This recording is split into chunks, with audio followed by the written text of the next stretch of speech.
The Vatican has always been a place that holds countless secrets, many of which we still know very little about.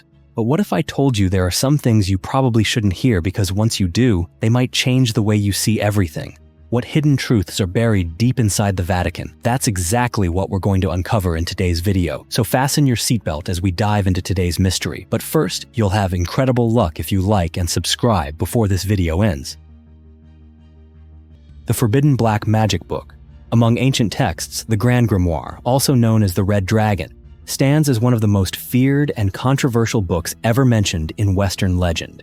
According to oral traditions and scattered archaeological references, this is an ancient manuscript said to contain rituals for summoning demons, including the name of Lucifer himself. The true origin of this book remains a mystery to this day. Some scholars believe it first appeared in the early 15th century, while other researchers argue that the earliest version was printed only around the 18th century, or even later. Most of its content is thought to be based on pseudepigraphal texts attributed to King Solomon, the biblical figure believed to possess supernatural knowledge and to have commanded spirits to serve under his authority. Inside the book are formulas, invocations, and rituals intended to summon entities from the invisible realm. But what makes the Grand Grimoire truly remarkable is not just its content. It is the deep concern surrounding its actual existence and the question of where the original might be stored. According to many rumors, an original copy of this book is being kept inside the Vatican's top-secret archive. Some believe this act of preservation is a form of control, meant to prevent dangerous knowledge from falling into the wrong hands. Others believe the Church needs to study and understand what it is up against. However, there is no official documentation confirming the presence of the Grand Grimoire in the Vatican. It is all rumor, but it is a rumor that has endured for centuries. UFO and the Vatican. In recent times, discussions surrounding unidentified flying objects have shifted from being dismissed as fiction to becoming a subject taken seriously by both governments and the scientific community. And one of the most attention-grabbing figures in this movement is David Grusch, a former intelligence officer with the United States Air Force, who once served in the Unidentified Aerial Phenomena Task Force. David Grusch doesn't just talk about aliens. He shocked the world with a claim that the Vatican once held the remains of a UFO that crashed in Italy just before World War II. According to Grusch, sometime in the late 1930s, a mysterious flying object was said to have fallen near the town of Magenta, close to Milan in northern Italy. At that time, Italy was under the rule of dictator Benito Mussolini. Grusch alleges that Mussolini ordered the site to be kept secret and had the wreckage hidden for years. But what made Grusch's claim particularly striking was the detail involving the Vatican. He stated that after World War II ended, Pope Pius XII secretly informed the US government of the UFO's existence, and the United States then organized a covert operation to retrieve and transport the object back to America for classified study. No clear information has ever emerged about where the object was taken or what was discovered from the craft. And of course, the Vatican has never confirmed any of this. When asked about evidence, David Grusch said he had accessed classified documents and spoken directly with individuals who were present at the time of the UFO recovery. However, due to security restrictions, he could not release names or specific documentation. Many people remain skeptical of his statements. Some argue it may simply be another conspiracy theory, lacking verifiable proof. But there are also those who believe that if there were any institution in the world discreet and influential enough to keep such a secret hidden for nearly a century, the Vatican would certainly be one of them. If the Vatican did witness an event capable of reshaping humanity's understanding of life beyond Earth, then why have they kept it hidden from the world? For now, we have no answer. But the Vatican's enduring silence only makes this mystery harder to explain than ever before. The Vatican's time machine. There's a strange story the Vatican has never officially confirmed, yet never fully denied either. It's the tale of a time machine known as the Chronovisor. The story begins with an Italian priest named Pellegrino Ernetti. He was a scholar of sacred music and an exorcist. In the 1960s, he claimed that he had been part of a secret group within the Vatican, a team made up of priests and scientists. Together, they reportedly built a special device that allowed its user to view past historical events, as if watching footage recorded from centuries ago. Father Ernetti said that he personally used this device to witness the crucifixion of Jesus Christ. He even claimed to have taken a photograph of the moment. However, the image was never authenticated. No one else ever saw the Chronovisor, and the Vatican has never released any evidence proving that it exists. Despite the lack of proof, the story has continued to spread within circles of paranormal research. Some believe that if the Chronovisor were real, it could be a dangerous tool, especially if it were to fall into the wrong hands. With such a device, someone could observe and even manipulate history or create fabricated evidence to serve their own agenda. Others argue that Ernetti may have invented the whole story simply to draw attention, but regardless of its truth, the Chronovisor remains part of a long list of unresolved mysteries tied to the Vatican. The city of the dead beneath the Vatican. Hidden deep beneath the grandeur of St. Peter's Basilica lies an entirely different world. It is an ancient city of the dead, a necropolis lost in silence, shadow, and centuries of forgetfulness. This place is known as the Vatican Necropolis, located about 5 levels beneath the current floor of the basilica. Here, archaeologists discovered a vast burial ground dating back to the 1st century AD during the height of the Roman Empire. The earliest tombs belonged to pagan Romans, those who had not yet heard of or accepted the Christian faith. Higher up, researchers uncovered another burial layer dated to around the 5th century. This was a critical transitional period in the religious history of Europe as Christianity slowly began to replace ancient pagan beliefs. In this area, they found tombs with blended features, pagan symbols placed side by side with Christian crosses, a testament to a time when 2 spiritual worlds coexisted. What has been found in the necropolis is not merely archaeological debris. It tells a complex story of faith, of historical transformation, and of the link between death and salvation. In a stunning twist among these ancient structures, researchers also uncovered the remains of a medieval church lying directly beneath the floor of the present-day St. Peter's Basilica. This suggests that long before the modern basilica was built, the site had already served as a sacred and religious center for centuries. The basilica we see today is, in truth, only the uppermost layer of a legacy built over 2,000 years. At the heart of the entire complex is a special chamber that the Vatican believes contains the remains of St. Peter, the apostle regarded as the first pope. Though the theory remains debated, it underscores the profound significance of this site to both the history and the faith of the Catholic Church. Today, the necropolis is more than just an archaeological relic. It is a living monument to how religion and power were built, layer by layer, stone by stone. Beneath the grand architecture and sacred light of the church above, a silent world still endures, a world where untold stories remain buried in the darkness, waiting to be discovered. The mysterious death of Pope John Paul I.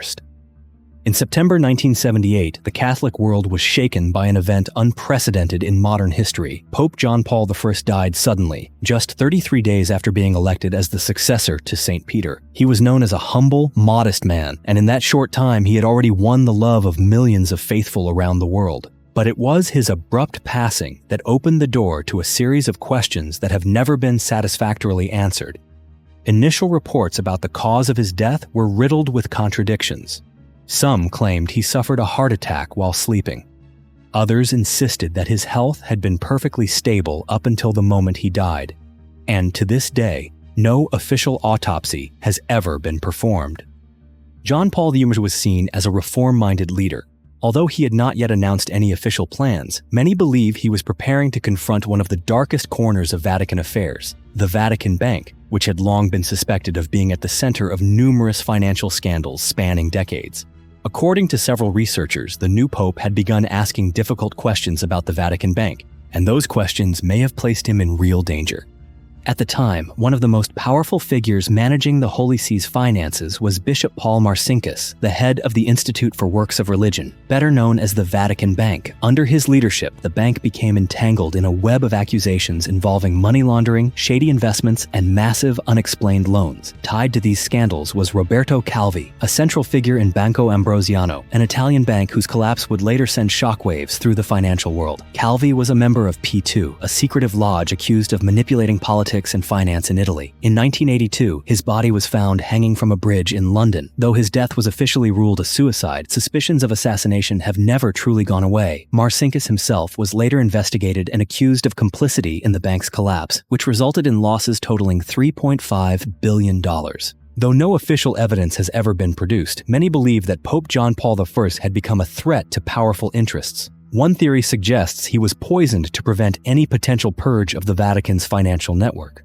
What adds to the suspicion is the fact that the Vatican refused to allow an autopsy, and the flow of information surrounding his death was tightly controlled. To this day, the death of Pope John Paul I remains one of the great unanswered questions in the modern history of the Church. Did he die of a natural heart attack, or had he opened a door that others never wanted touched? We may never know the truth, but sometimes it's the things that are hidden that demand the deepest reflection. The Egyptian obelisk at the heart of the Vatican. In the center of St. Peter's Square, a towering column of stone rises into the sky. This is the Vatican obelisk, one of the square's most striking monuments, and also one of the oldest symbols still standing in the Vatican today. Yet few people realize that this stone pillar did not originate in Rome, nor was it erected by the church. It came from somewhere far older, from an ancient city on the banks of the Nile, once the center of sun worship in Egyptian civilization, known as Heliopolis. This obelisk is over 3,000 years old. It was originally raised by the Egyptians to honor their gods. It once stood beneath the burning African sun, a silent witness to the solemn processions of pharaohs. But in the 1st century AD, the infamous Roman Emperor Caligula, one of the most brutal and notorious rulers of the empire, ordered the great stone monument to be brought to Rome. He had a special ship built solely to transport the obelisk across the Mediterranean, treating it as a trophy of conquest and a symbol of imperial power. It was erected at the Circo di Nerone, a circus arena where some of the earliest Christians were put to death in brutal public executions. According to historical records, St. Peter himself was executed at this very site, just a few steps from the obelisk. For a long time, the Romans brought Christian believers to this place and executed them in the shadow of the Egyptian stone, a cruel mockery of their faith. Centuries later, as the Circo di Nerone fell into ruin, the ground around the obelisk gradually became a burial site for Christian martyrs. That sacred ground would eventually become the foundation upon which St. Peter's Basilica was built. It was not until the year 1586, under Pope Sixtus V, that the obelisk was moved to its current position at the very center of St. Peter's Square. Relocating a stone that weighed more than 300 tons was a feat of engineering unlike anything the world had seen. Over 900 workers, hundreds of horses, and an elaborate pulley system were mobilized for months to complete the task. Since that moment, the obelisk has no longer stood as a pagan symbol. It became a witness to the enduring faith of Catholicism, a monument to the triumph of Christianity over violence and persecution. Today, thousands of tourists pass through the square, often unaware that the Egyptian stone before them once stood watch over the spilled blood of Christianity's earliest followers. It is not merely an ancient structure, it is a silent witness, carrying a story far greater than what the eye can see. St. Peter's bones.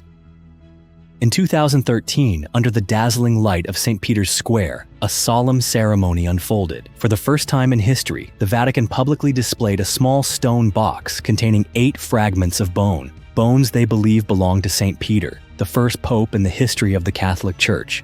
The ceremony was led by none other than Pope Francis himself. For many of the faithful, that moment carried profound spiritual meaning, as if 2,000 years of history had converged into a single point, allowing modern eyes to glimpse a piece of the man considered the foundation of Christian faith. But behind that reverence lies a truth that still remains unverified. Are these fragments truly the remains of St. Peter? The bones were discovered in 1939 during an excavation beneath the floor of St. Peter's Basilica. They were found inside a sealed niche near the location traditionally believed to be the Apostles' burial site. However, no independent scientific verification has ever been permitted.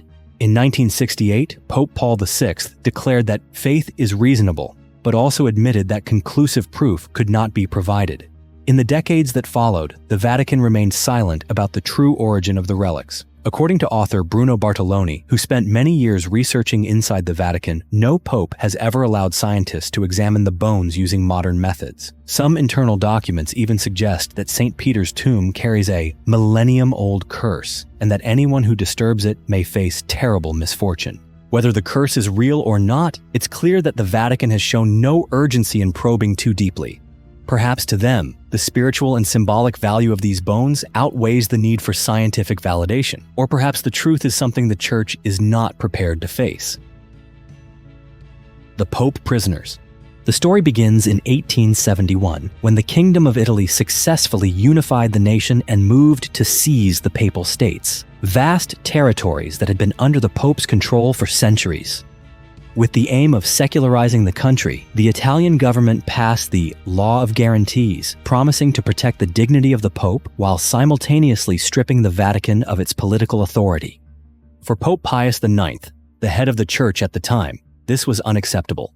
He refused to recognize the new government, declared himself a prisoner in the Vatican, and issued a decree of excommunication against the king. From that moment forward, the Pope would not leave Vatican grounds, and the Italian state would not step inside. A political deadlock began, one that would last nearly 6 decades.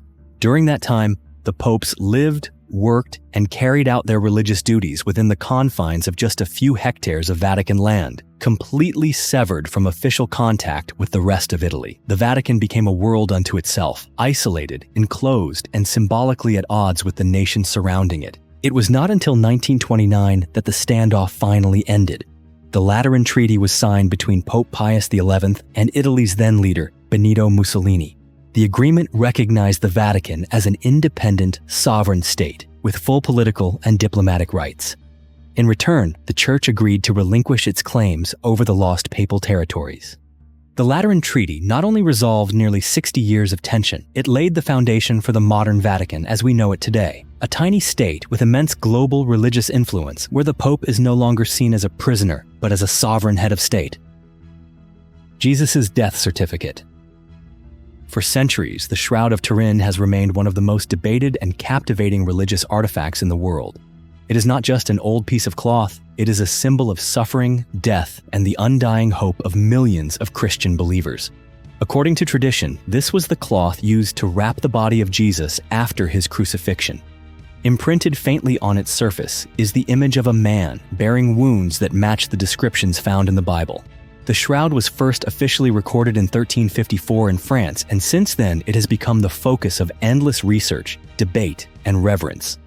In 1988, 3 independent laboratories used radiocarbon dating to determine the age of the fabric. The results were shocking. The cloth appeared to date back only to the 13th or 14th century, hundreds of years after the time of Jesus. For some, it was clear evidence that the shroud was a medieval creation, perhaps a ritual object or a symbolic work of art. But for the Vatican, the story did not end there.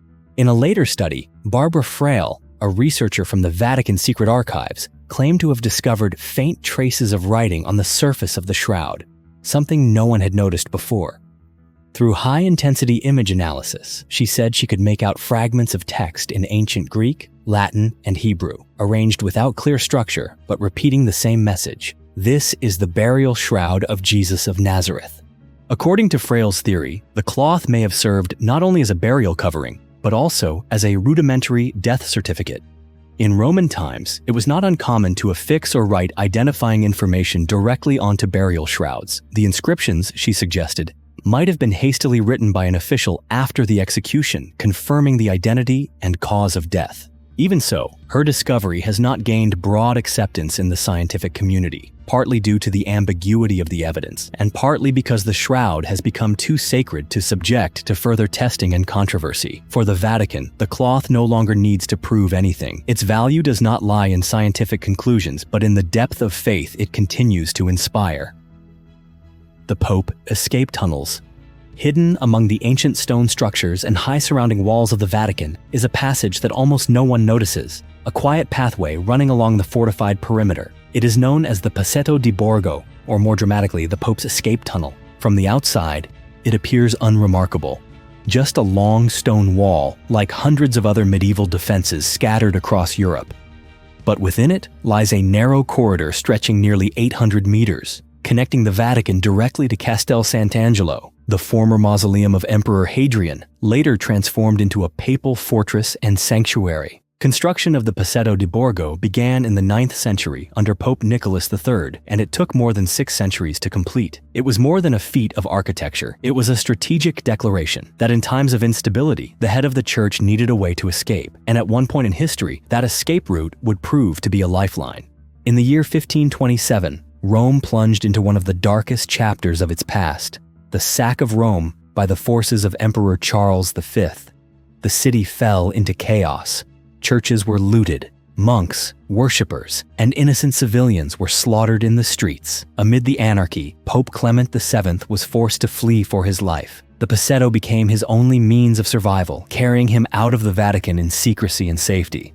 Today, the tunnel still exists, occasionally open to the public on special occasions. Walking beneath its shadowy arches, Hearing your footsteps echo against the ancient stone, you don't just feel the weight of history.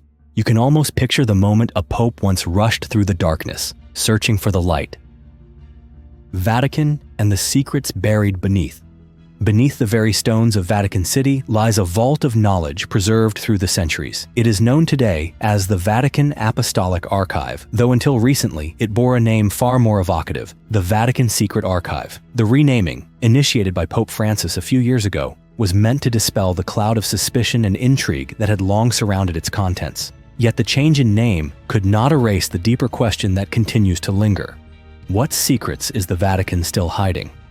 This archive is believed to contain millions of pages of documents spanning over 1,200 years, from papal decrees and diplomatic correspondence to court records and obscure chronicles of mysterious, even inexplicable events. Some believe it holds texts recounting encounters with extraterrestrial beings, records of supernatural miracles, and fragments of forgotten knowledge from lost civilizations. The Vatican claims that the archive is now open to scholars. In theory, anyone can submit a request to access the original materials. But in reality, it's not so simple. The application process is rigid and highly selective. Not everyone is allowed in. And even for those granted access, only a small fraction of the vast collection is available for viewing. Some documents have indeed been made public. These include, for example, the transcript of Galileo's 1633 trial, or the letter written by Mary, Queen of Scots, to Pope Sixtus V just before her execution. These reveal the immense historical value of the archive, but they also raise a sobering question. If these alone were enough to shake our understanding of the past, then what secrets lie within the materials that remain sealed? Today, the Vatican is attempting to digitize portions of the archive. But the progress is painstakingly slow, simply due to the overwhelming volume of material. According to some scholars, the most unusual records, those referring to UFO sightings or unexplained phenomena, likely remain tucked away in corners of the archive that few are ever permitted to enter. One researcher once remarked, "It's not that the Vatican doesn't have documents on strange events. The problem is they no longer know where to find them." Some have likened the Vatican Apostolic Archive to a kind of CIA vault for the Church. A place where what gets released to the public is merely the tip of the iceberg, while the most significant pieces are kept carefully and permanently hidden. Is the Vatican truly concealing great secrets about history, religion, or even life beyond Earth? We may never know for certain. But one thing is clear. With 53 miles of shelves packed with records, there is still a great deal the outside world has never seen. The True Cross. Among the religious relics said to be the most sacred within the Vatican, few spark as much debate as the True Cross, the piece of wood believed to have once held the crucified body of Jesus Christ. According to Catholic tradition, after the execution of Jesus, the cross was preserved and eventually divided into smaller fragments. One of these fragments is now kept at the Vatican, displayed as a holy relic that draws thousands of pilgrims each year. Legend has it that the original cross was made from 3 types of wood: cedar, pine, and cypress. Some texts even claim that the 3 trees had grown together on a sacred plot of land that had once held the foundations of the Temple of Jerusalem and later became the source of the cross itself. It's a story rich in symbolism, but one question continues to stir controversy. How can anyone be sure that the remaining wood is truly part of the original cross? To this day, there is no definitive scientific evidence confirming the artifact's precise origin. Modern tests, such as carbon dating, have never been publicly conducted on the surviving fragments. Part of the reason is that the Church seeks to protect the sanctity of the relic, and any form of testing would require taking samples, something that could cause irreversible damage. Outside the Vatican, numerous churches and monasteries around the world also claim to possess pieces of the True Cross. According to some researchers, the number of fragments currently claimed would be enough to reconstruct several dozen full-sized crosses, raising serious doubts about the authenticity of each individual piece. And yet, for many believers, the value of these fragments lies not in whether they are made of the actual wood, but in the faith surrounding a sacred story that has endured for over 2,000 years. For them, to witness an object believed to have touched Christ is, in itself, a deeply spiritual experience. The Vatican and the Holocaust. For decades, the Vatican's role during World War II, especially under Pope Pius XII, has remained a deeply controversial subject. Many scholars and historians have criticized the Pope for maintaining silence as the Nazis carried out their brutal genocide against the Jewish people. In the eyes of many, the Vatican's silence during this dark period equated to complicity. Why, they ask, did the Pope not publicly denounce Hitler's atrocities? However, recently uncovered documents have begun to offer a different perspective. A list of 3,200 Jewish individuals who once lived in Rome was discovered within the archives of the Pontifical Biblical Institute. According to the documents, these individuals were hidden in monasteries, convents, and other Catholic institutions within the city after Nazi forces occupied Rome in 1943. The list has been verified by Rome's Jewish community with support from Yad Vashem, the Holocaust Memorial in Israel, as well as several Catholic universities. The evidence suggests that when Jews were expelled from the Roman ghetto, many were not deported to concentration camps but were instead sheltered within religious institutions at the very heart of the capital. This may be the clearest evidence yet that the Vatican offered help, quietly, behind the scenes. Still, not everyone sees this as an act of pure compassion. According to some researchers, many of these religious institutions only agreed to offer shelter on the condition that the Jews convert to Catholicism. This raises a troubling question. Was the Vatican acting out of mercy, or was it seizing a moment of chaos to further religious conversion? Some argue that Pope Pius XII chose to act in silence to avoid Nazi retaliation. They believe that had the Vatican openly condemned Hitler, the consequences could have been even more devastating for Catholics across Europe. Others are not convinced. To them, silence in the face of evil, no matter the reasoning, cannot be justified. To this day, the Vatican's true role during the Holocaust remains an unsolved puzzle. The newly revealed documents shed light on one part of the story, but also raise difficult questions. Was the Vatican a bystander, a silent hero, or simply an institution trying to navigate between power and morality? Wherever one stands, this remains one of the most complex and sensitive chapters in the long and troubled intersection between religion and war.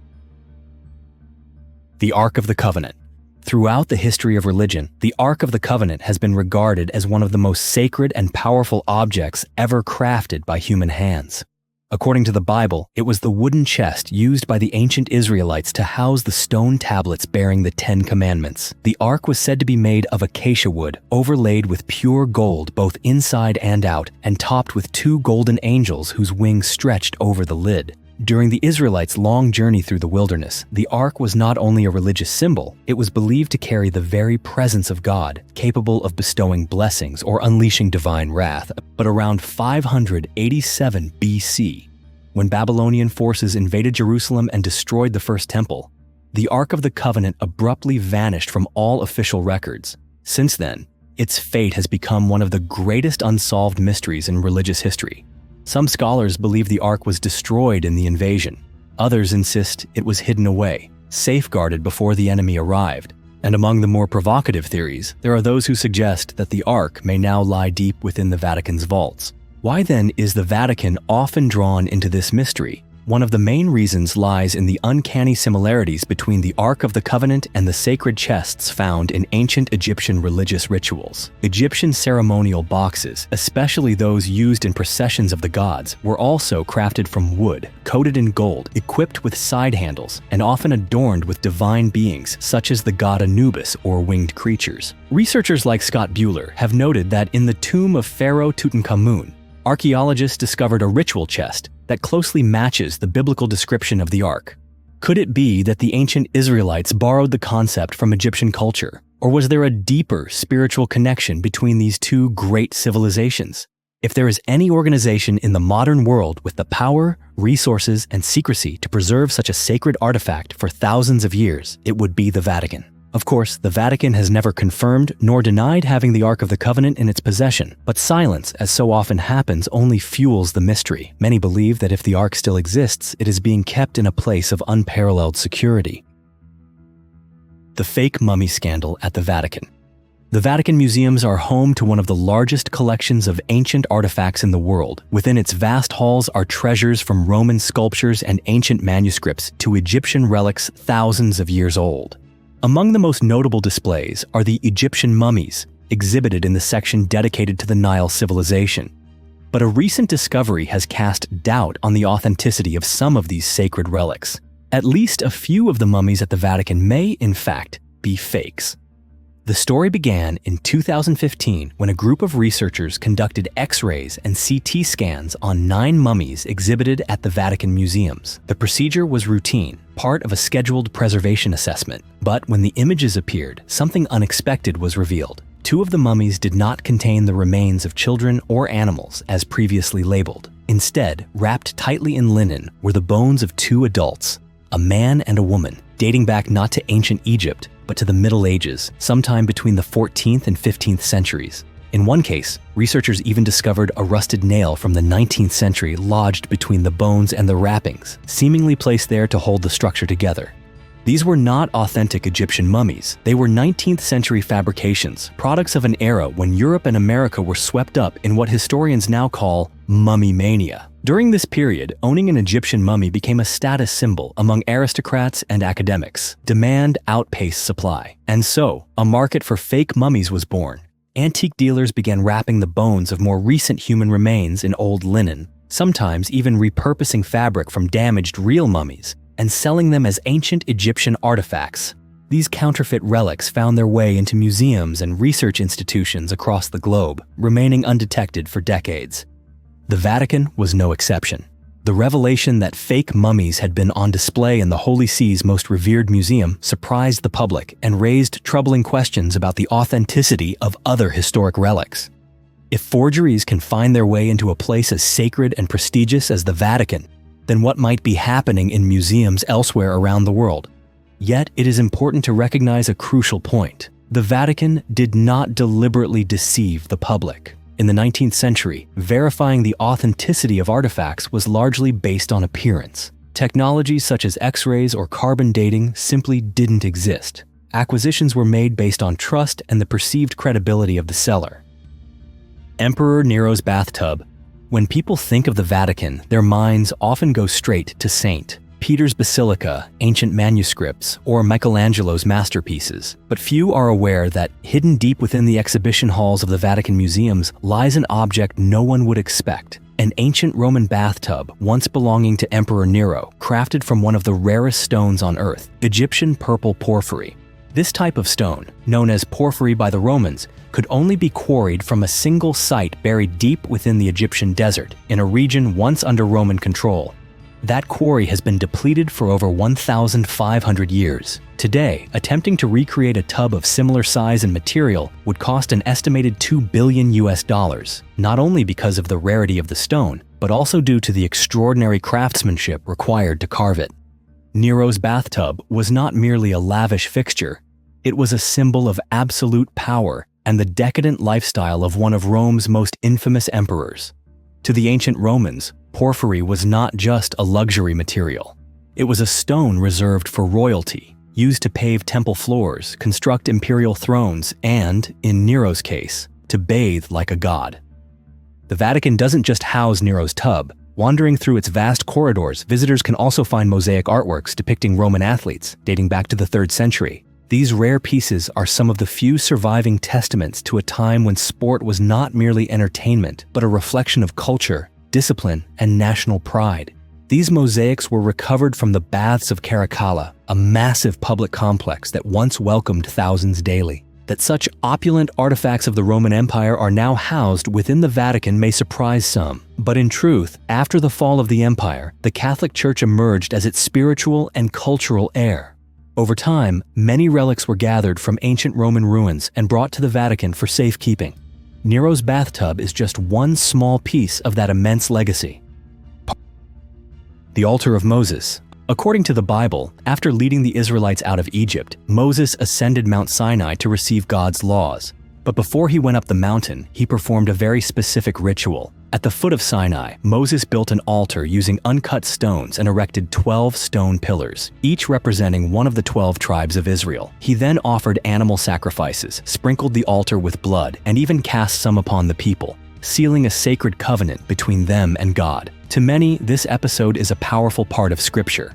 But to others, it has long been viewed as symbolic, a religious myth, with no archaeological evidence to support it, until recently. At Jabal al-Lawz, a mountain located in the northwestern region of Saudi Arabia, a group of independent researchers uncovered a curious stone structure. Shaped like an L, the structure was made entirely from rough, unworked stones. There were no steps, no constructed platforms, and no signs of modern building techniques. In nearly every detail, it resembled the altar described in the Book of Exodus, the very one Moses was said to have built. Nearby, they discovered 12 round stone pillars, each about 23 inches in diameter. The stones were neatly arranged close to the altar, leading many to believe they could represent the 12 tribes of Israel. Inside the altar area, researchers found layers of ash, animal bones, and traces of partially burned organic material.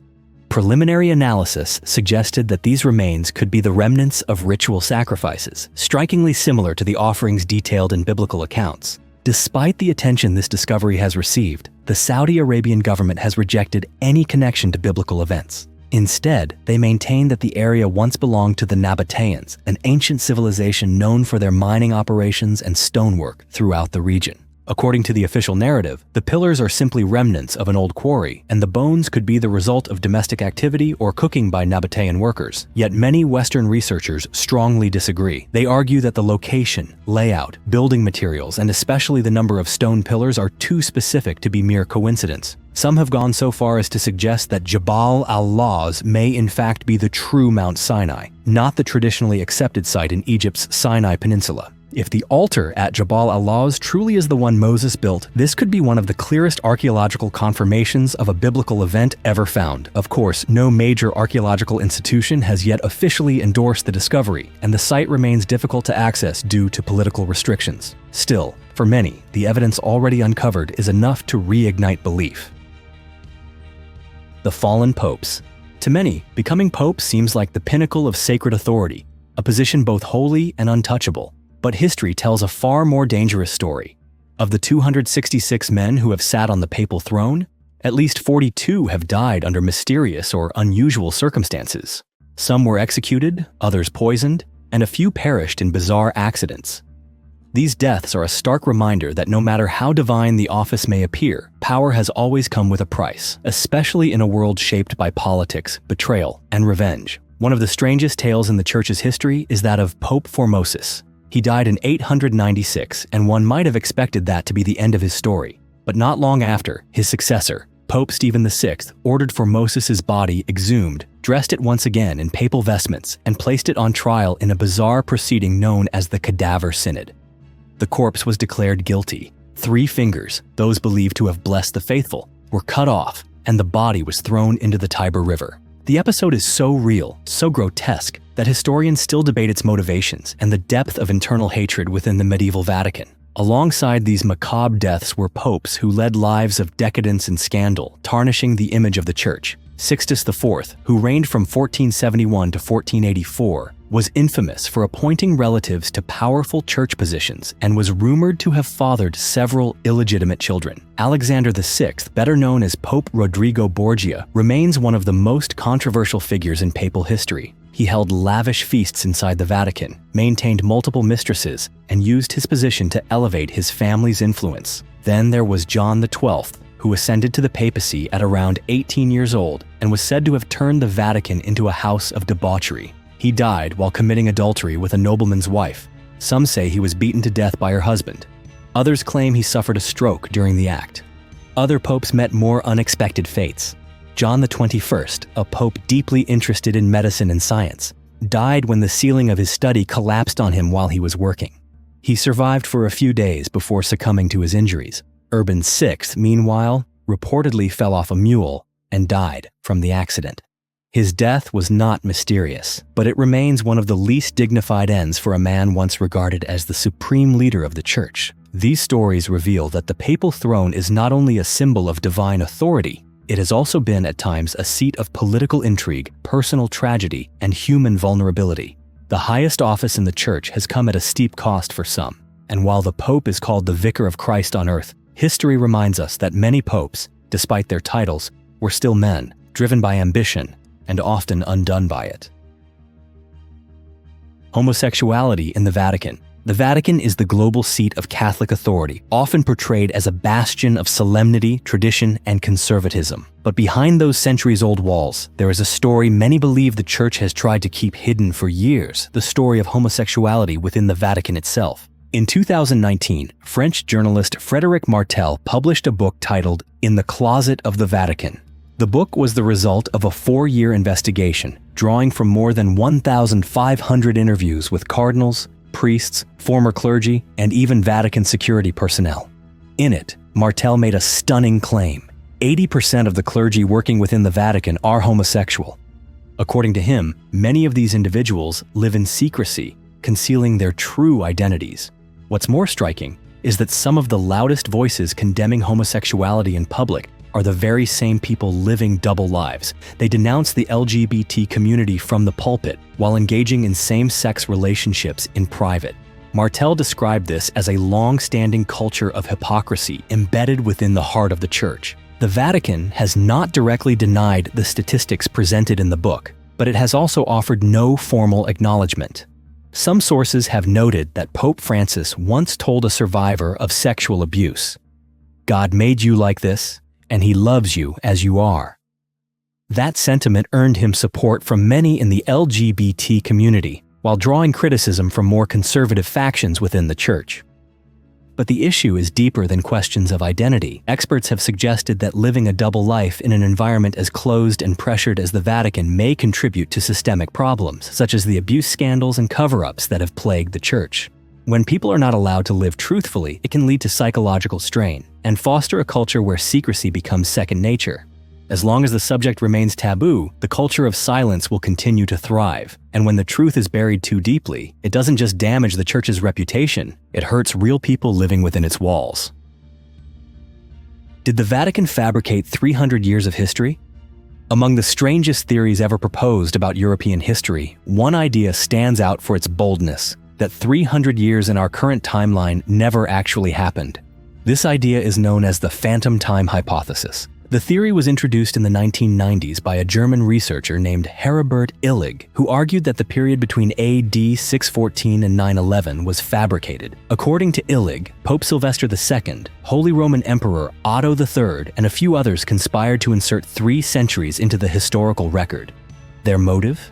To place themselves in the spotlight at the symbolic moment of the first millennium, the year 1000. If Illig is right, the real year today wouldn't be 2025, but closer to 1725. The theory may sound outrageous, but Illig offered several arguments to support his claim. The first is a problem with the calendar. When Pope Gregory XIII reformed the calendar in 1582, he removed 10 days from October to realign with the solar cycle. Illig contends that if 1,500 years had truly passed since the introduction of the Julian calendar, the correction should have been much larger. He argues that this suggests an extra 300 years were artificially inserted, and that astronomical data doesn't match up to support their existence. Second, Illig points to the written record. He claims that many texts from what is now called the early Middle Ages appear to have been altered or retroactively created. Some documents survive only as copies made centuries later, often written in newer scripts. He also highlights inconsistencies in the historical accounts of figures like Charlemagne, suggesting the emperor may have been exaggerated, or perhaps never existed at all. Finally, he questions the lack of clear archaeological evidence from the 7th to 10th centuries across much of Europe. Illig argues that if those 300 years had truly occurred, there should be far more surviving buildings, tools, and artifacts than what we currently find. But those traces, he claims, are missing. Mainstream historians strongly reject the phantom time hypothesis. They argue that minor discrepancies in the calendar are easily explained by natural errors accumulated over centuries. More importantly, they point to corroborating evidence from other civilizations, including the Middle East, China, and elsewhere, that align with European events from that era. For Illig's theory to be true, virtually every major culture would have had to participate in a synchronized historical fraud, a scenario most consider impossible. Still, the phantom time hypothesis continues to circulate, not because people necessarily believe it, but because it raises a provocative question. If a small group with enough power could alter history itself, would we even know it had happened? The missing books of the Bible. The Bible is the most sacred text in Christianity, a book that for centuries has been read and followed by millions as the divine word of God. But what many do not realize is that the Bible we know today is not the same as it once was. When the Bible was first translated from Latin into English in the early 17th century, the version known as the King James Bible, it originally contained 80 books. But by 1684, 14 of those books were removed from the official version, and since then, they have all but disappeared from public awareness. The 14 excluded texts are known as the Apocrypha, a Greek word meaning hidden or kept away. Among these are Esdras, Tobit, Judith, the Wisdom of Solomon, the Prayer of Manasseh, Baruch, Bel and the Dragon, the Song of the Three Holy Children, and Maccabees. Many of these books contain religious narratives, moral teachings, and prayers that were once considered integral parts of the biblical canon. So why were they removed? Some scholars argue that the content of these books did not align with the church's teachings at the time. Perhaps they contained ideas or accounts that the church wished to suppress in order to keep the Bible shorter, simpler, or more consistent with the doctrine it wanted to promote. Others believe their removal was part of a broader effort to control information and shape faith in a more uniform direction. Yet many disagree with that view. Critics point out that the Apocrypha contain nothing harmful. In fact, they provide a richer understanding of early Judaism and Christianity. Books such as the Wisdom of Solomon and Maccabees were even taught in churches and read during religious services for centuries. Another detail often raised in this discussion is the name of Jesus. In earlier texts, before the Bible was revised, his name was written as Jesus, closer to the original Hebrew name Yahushua. Over time, both the spelling and pronunciation were altered to become Jesus as we know it today. Some believe this shift was part of a broader effort to Romanize the image of Christ, making it more compatible with Western culture at the time. Regardless of which interpretation you believe, one fact remains undeniable. 14 books that were once officially part of the Bible were quietly removed without clear explanation. For centuries, people have read and believed in what remained, unaware that a portion of God's word may have been hidden or forgotten. The influence of extraterrestrials. In the 1920s, a Russian professor named Genrikh Ludwig claimed he had been granted access to the Vatican's secret archives, a place so heavily restricted that only a handful of people have ever stepped inside. And what he claimed to have discovered there continues to spark controversy to this day. According to Ludwig, the archive is a vast network of corridors and bookshelves stretching for dozens of miles. It holds tens of thousands of documents, some of them dating back hundreds of years, recording key events from European history and other ancient civilizations. But what drew the most attention wasn't political or religious history. It was the mention of extraterrestrials. Ludwig claimed he found ancient texts referencing non-human beings who assisted early civilizations such as the Egyptians, the Maya, and even the Sumerians. These texts, he said, described beings from beyond Earth, teaching humanity how to build cities, develop agriculture, and even invent written language. Some documents allegedly described ancient weapons of immense power, similar to nuclear arms, that were once used in forgotten ages. One passage even claimed the walls of Babylon had been melted by an intense heat source. However, all of this exists solely through Ludwig's personal account. He was not allowed to remove any documents or provide physical proof to back his claims.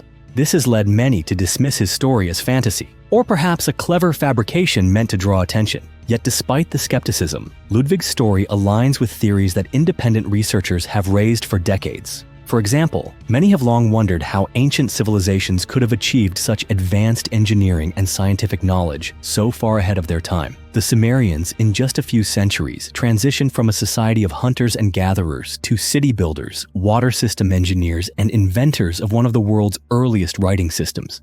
So the question remains, did they receive help from a source beyond this planet? And if so, could the Vatican possess the evidence and have chosen to keep it hidden all these years? Confronting the devil. For many years, the Vatican remained silent on most matters related to exorcisms. But one man broke that silence, Father Gabriele Amorth, an Italian priest who served as the Vatican's chief exorcist for over 25 years. He was not a hidden figure operating in the shadows. On the contrary, Father Amorth openly spoke about his work to the media. In a 2010 interview, he stated that he had performed more than 70,000 exorcisms throughout his career. To many, that number sounded implausible, but to him, it was proof that evil is real and far more active than most people realize. According to Father Amorth, the devil does not only manifest in isolated or remote places. He believed that evil had, at times, infiltrated the very heart of the Vatican. One of the most serious incidents, he claimed, occurred in 1981, when demonic forces allegedly attempted to attack Pope John Paul II. Years later, on Christmas Eve 2008, a woman named Susanna Maiolo lunged at Pope Benedict XVI during Mass. Security intervened swiftly, and no one was seriously injured. But exactly 1 year later, on Christmas 2009, Susanna returned. This time, she succeeded in knocking the Pope to the ground in front of a stunned congregation. The incident shocked the world. Doctors later concluded that Susanna showed signs of mental illness. But Father Amorth believed it was something more. In his view, Susanna was possessed, a vessel for demonic forces sent to harm the Pope. Of course, not everyone shared his perspective. Many argued that such events should be examined through the lens of modern psychology, not the supernatural. But for Father Amorth, the spiritual realm was ever present. He believed that demons could speak multiple languages, conceal themselves when needed, and act through human beings. Father Amorth passed away in 2016, leaving behind a legacy that remains both revered and controversial. But whether or not one believes in demonic possession, his story continues to raise a haunting question. When reason can no longer explain what we witness, could something else, something darker, be pulling the strings from behind the veil? Unidentified flying object over the Vatican. On a day in June 2007, a strange phenomenon occurred right in the heart of the Vatican. In the sky above St. Peter's Basilica, an unidentified object appeared. Many eyewitnesses who saw it later described a silver-orange flying disc, gently glowing and hovering above the church's dome for several minutes. They described the object as circular in shape, emitting a metallic light, yet making no sound. It appeared silently, hovered in the air for a while, and then vanished, so quickly that no one had time to fully grasp what was happening.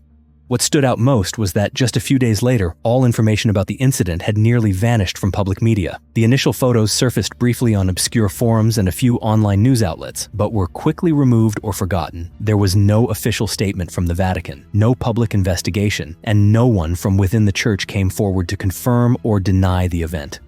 Some believed it was merely a weather phenomenon or a civilian aircraft mistaken for something extraordinary, but others were convinced that the object was not of this earth and that the Vatican may have known this all along. Among independent researchers, there are theories suggesting that the Vatican has a long history of contact with extraterrestrial phenomena. Some believe that ancient manuscripts stored in the Vatican's secret archives contain information about aliens having interacted with humans since antiquity. The 2007 sighting, in this view, was not a random occurrence, but possibly a deliberately arranged encounter between the two sides, carried out in silence. Of course, all of this remains speculation. There is no definitive evidence to confirm any of it. But one thing many people agree on is this: the event truly did happen, and it was quietly pushed aside without a single explanation.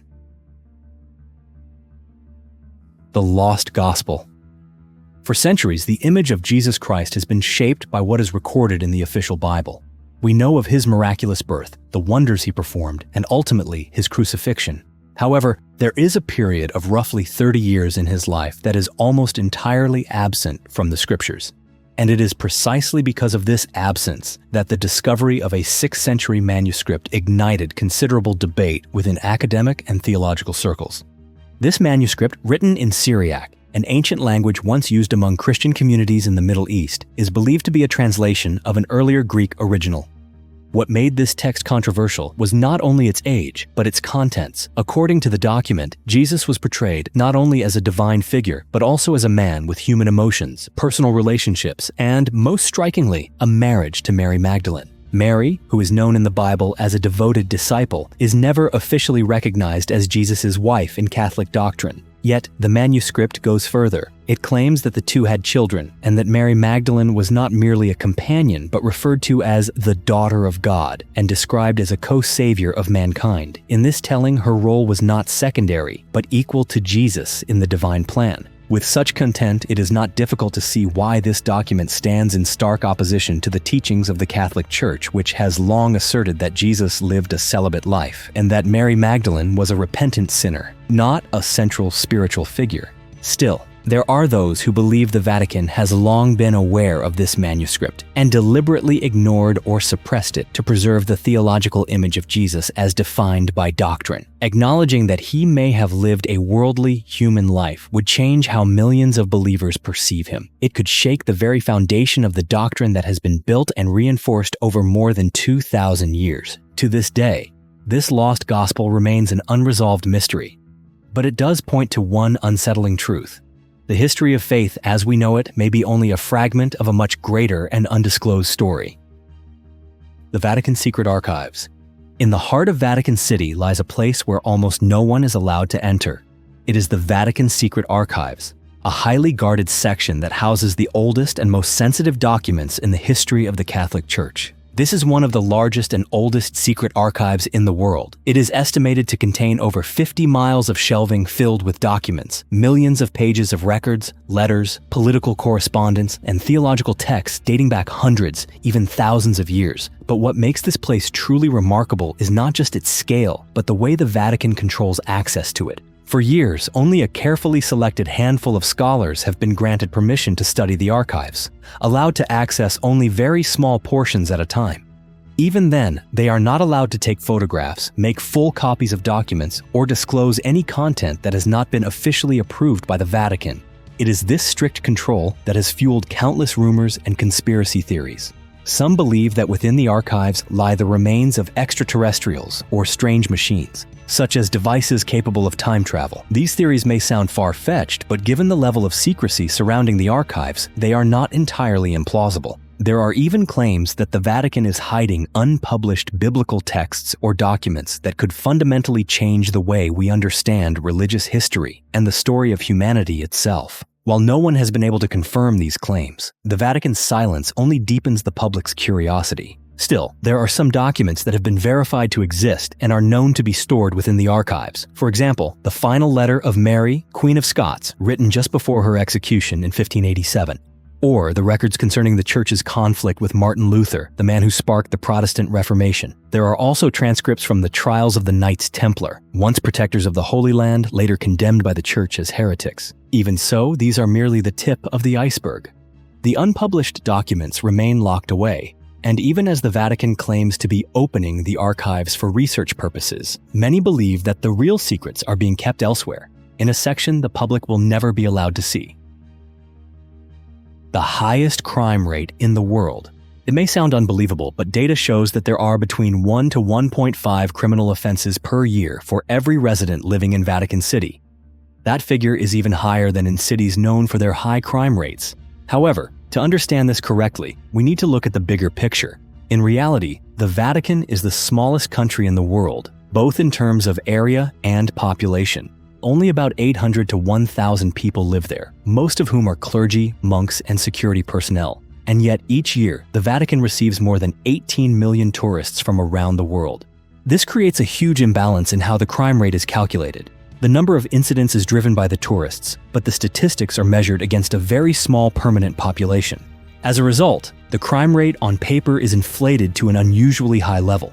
So what types of crimes are we talking about? Most are petty offenses, pickpocketing, small-scale theft, and minor scams, taking place in or around famous landmarks like St. Peter's Square or the Vatican museums. Thieves often blend in with the crowds of pilgrims and tourists, targeting those who are distracted.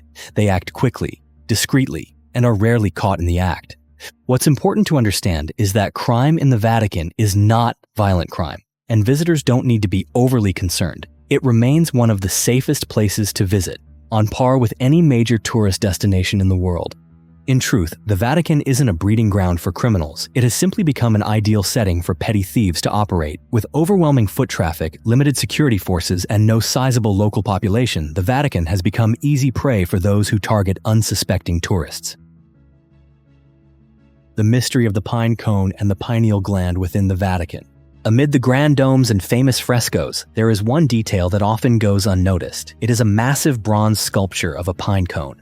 The statue sits in the Cortile della Pina, which literally means Court of the Pine Cone, and within the grounds of the Vatican museums. Standing about 13 feet tall, it is placed at the center of the courtyard, flanked on both sides by peacock statues. For many, it appears to be just an ancient piece of sculpture, but upon closer examination, it carries a very particular meaning. This statue has an incredibly long history. Originally, it was part of an ancient Roman fountain near the Temple of Isis. Later, during the Middle Ages, it was relocated to the old St. Peter's Basilica. In 1608, the Vatican decided to move the pine cone to its current location, where it remains to this day.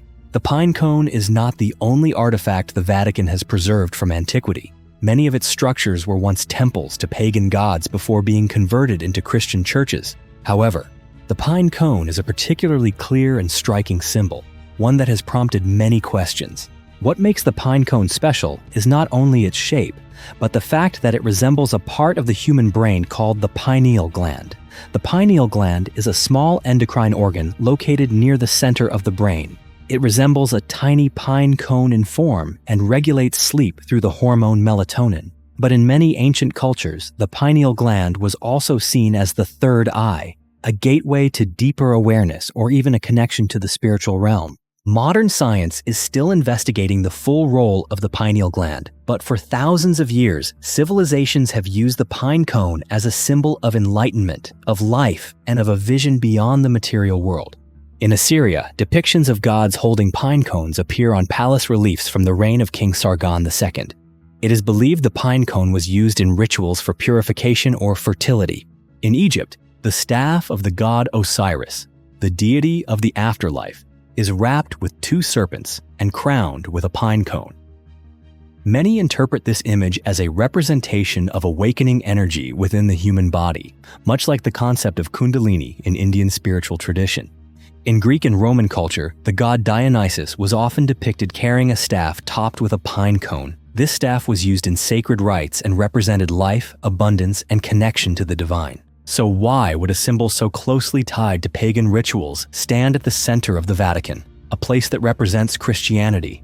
Some believe it's simply an artistic and historical relic. The ancient Romans created it, and the Church merely preserved it as part of its cultural heritage. But others suspect the Vatican knows more than it reveals. Perhaps it fully understands the symbolic importance of the pine cone and its connection to the pineal gland as a piece of ancient wisdom about spirituality, higher consciousness, or even human enlightenment. Today, if you visit the Vatican and stand before that great bronze pine cone, you might see only a metal object.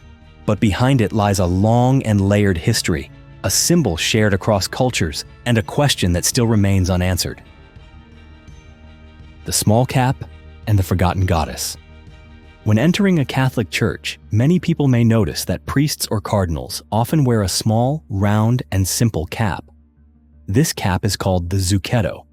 For the Pope, it is typically white. For cardinals, it is deep red. To most, it appears as nothing more than a familiar part of religious attire. But few know that this seemingly ordinary object has a long and controversial history.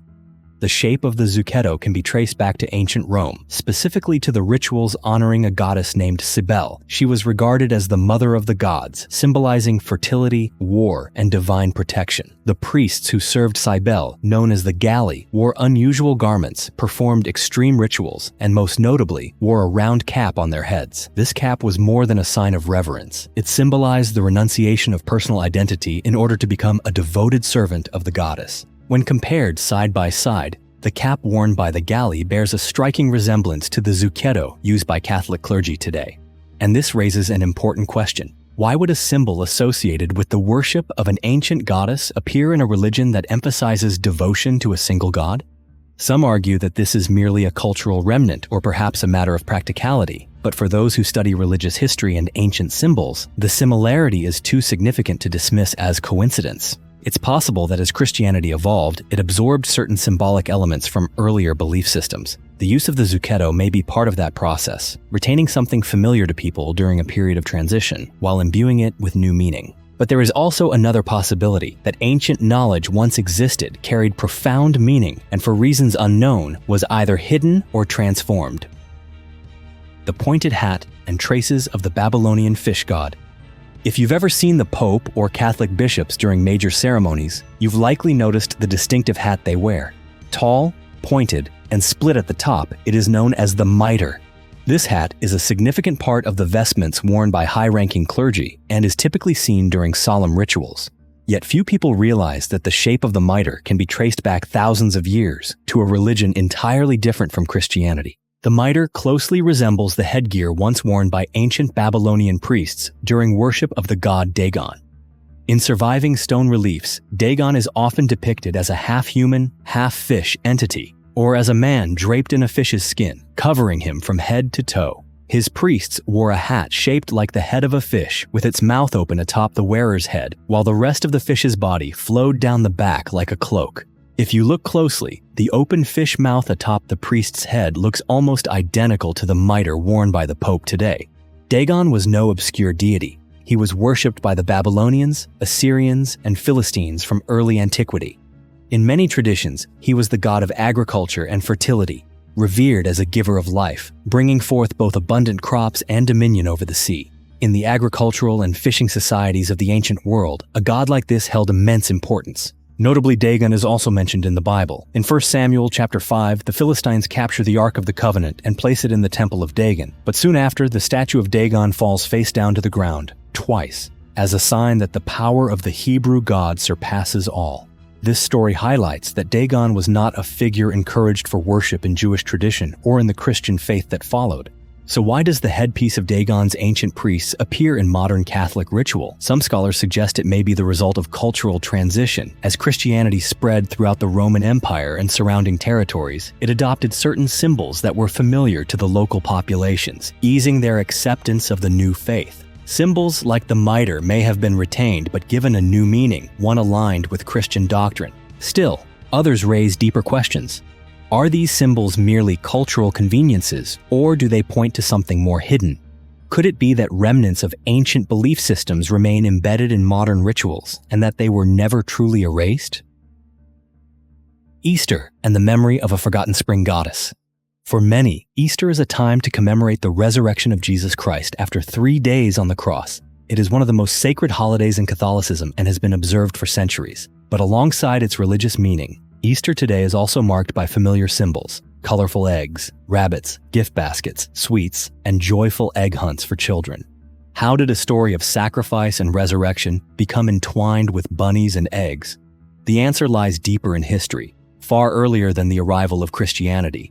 Symbols like eggs and rabbits have long represented new life, fertility, and the rebirth of nature after the long, cold winter. Specifically, they are associated with the goddess Eostre, a spring deity worshipped by the ancient Anglo-Saxons. According to legend, Eostre was the goddess of light, blossoms, and harvest. It was believed that each year, around April, she returned to awaken life in the soil, the trees, and all living things. People held festivals in her honor, with rituals centered around eggs and hares. The English word Easter is also thought to derive from her name.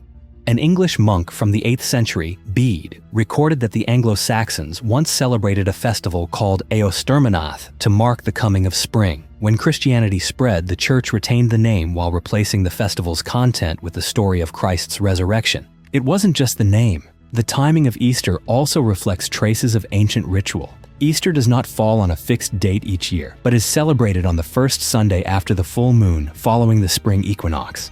This method of calculation relies entirely on lunar and solar cycles, an approach rooted in pre-Christian cultures for determining festivals, planting seasons, and fertility rites. In this way, the Easter we know today is a fusion of Christian faith and ancient custom. As Christianity spread across Europe, the Church didn't entirely erase pagan traditions. Instead, it wove them into the new religious narrative. This made it easier for people to convert, while still preserving elements of the seasonal festivals they had known all their lives. So, the Easter egg is not merely a playful game for children. It was once a symbol of the universe, of life renewing itself from the beginning. And the rabbit was once a sacred reminder of spring's return, the earth stirring back to life after a season of stillness. The peacock and what remains unspoken. In the court of the pine cone at the Vatican, beside the massive bronze pine cone sculpture, stand 2 peacocks, one on each side. Countless visitors take photos here, yet few realize that these peacocks are not merely decorative. They carry a deeper meaning, rooted in various cultures and continuing to provoke thought even today. In Christian tradition, the peacock was once regarded as a symbol of eternal life and resurrection. It was believed that the flesh of a peacock did not decay after death. Though modern science has disproven this notion, the belief persisted for centuries, enough to elevate the peacock into a powerful image of triumph over death. In many ancient churches, one can still find paintings or stained glass windows depicting peacocks alongside crosses or angels. But the peacock's presence is not exclusive to Christianity. In Islamic mythology, it is seen as the guardian of paradise, a sacred creature tasked with protecting the eternal realm. At the same time, the peacock is also portrayed as the one who led Satan into the Garden of Eden to tempt Eve, a cautionary image of beauty's dual nature, its allure and its danger. In Greek mythology, the peacock is associated with the goddess Hera. She gifted the bird its radiant feathers, each marked with eyes, after the death of the giant Argus. Since then, the peacock became a symbol of all-seeing awareness and divine perception. In Egyptian culture, the peacock is connected with the sun and rebirth, as its luminous plumage resembles the brilliance of sunlight. Meanwhile, in Hinduism, the peacock is sacred to Saraswati, the goddess of wisdom and truth.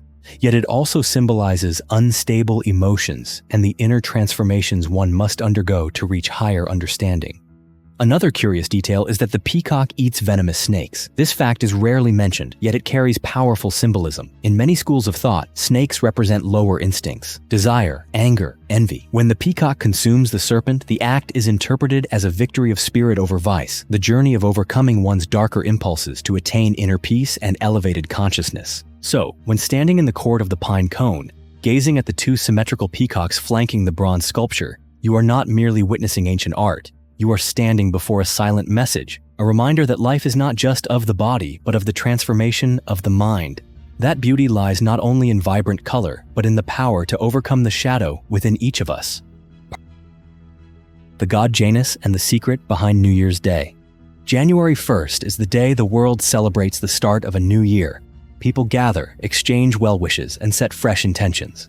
To most, it is simply the first day of the Gregorian calendar. But few realize that this particular date holds a deeper significance, one that traces back to an ancient Roman deity named Janus. Janus is one of the oldest and most distinctive gods in Roman mythology. He is depicted with two faces, one looking to the past, the other gazing into the future. He has no direct counterpart in Greek mythology. In Roman culture, Janus was the god of transitions, between old and new, outside and inside, ending and beginning. The name of the month January is derived from Janus. This is not a coincidence.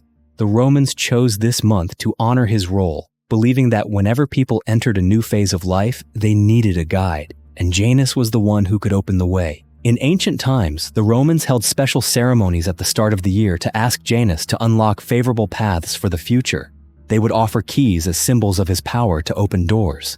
They also stepped through their front entrances with care, hoping to leave misfortune behind and welcome blessings into their homes. This simple act carried a powerful belief that a good beginning would shape the course of the entire year. Though most of those rituals are no longer widely practiced, the influence of Janus remains. When we reflect on the past year, consider what has happened, and set goals for the year ahead, we are, in our own way, continuing an ancient tradition. Even within the Catholic Church, January 1st is marked by a solemn Mass. It is known as the Day of Prayer for World Peace. Yet, if one looks closely, it too can be seen as a quiet echo of the old, a bridge between ancient faith and modern worship, from folklore to sacred rite. And so, each year when the clock strikes midnight, when fireworks light up the sky, when you raise a glass with friends and family, you may unknowingly be partaking in a ritual that began thousands of years ago. A ritual once dedicated to the god Janus, the gatekeeper of time, the protector of all beginnings. The solar wheel and the memory of the god Baal. If you've ever stood in the center of St. Peter's Square at the Vatican, you may have noticed a large stone circle embedded in the ground beneath the Egyptian obelisk.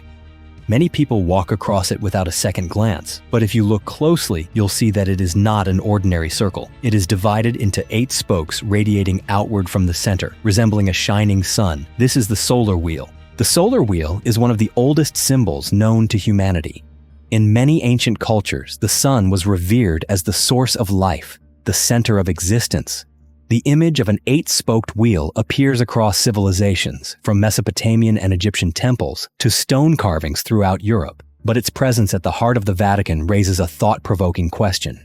Some researchers believe that the 8-spoked wheel in St. Peter's Square may represent the Wheel of Baal, the god of rain, fertility, and thunder, worshipped by the Canaanites and Phoenicians. Baal was once one of the most important deities in the ancient Near East. Honored as the giver of life to the earth and its harvests, rituals dedicated to him were deeply tied to the cycles of nature: rain, sun, planting, and reaping. The sun symbol became a visual representation of his divine power. Alongside the large 8-spoked wheel, the square also contains a smaller 4-spoked wheel, and, of course, the obelisk at the center. When these three elements are combined, the obelisk, the 8-spoked wheel, and the 4-spoked wheel, they form a system of symbols layered with meaning. Together, they represent solar energy, masculine vitality, and the unending rhythm of the cosmos. In ancient pagan rites, the sun was not merely a celestial body. It was seen as a divine presence, the spiritual core of all things. The solar wheel symbolized eternal motion, the cycle of seasons, and the unceasing pulse of life. But why would symbols once associated with Baal and pagan ritual appear in the heart of what is now the highest seat of the Christian faith?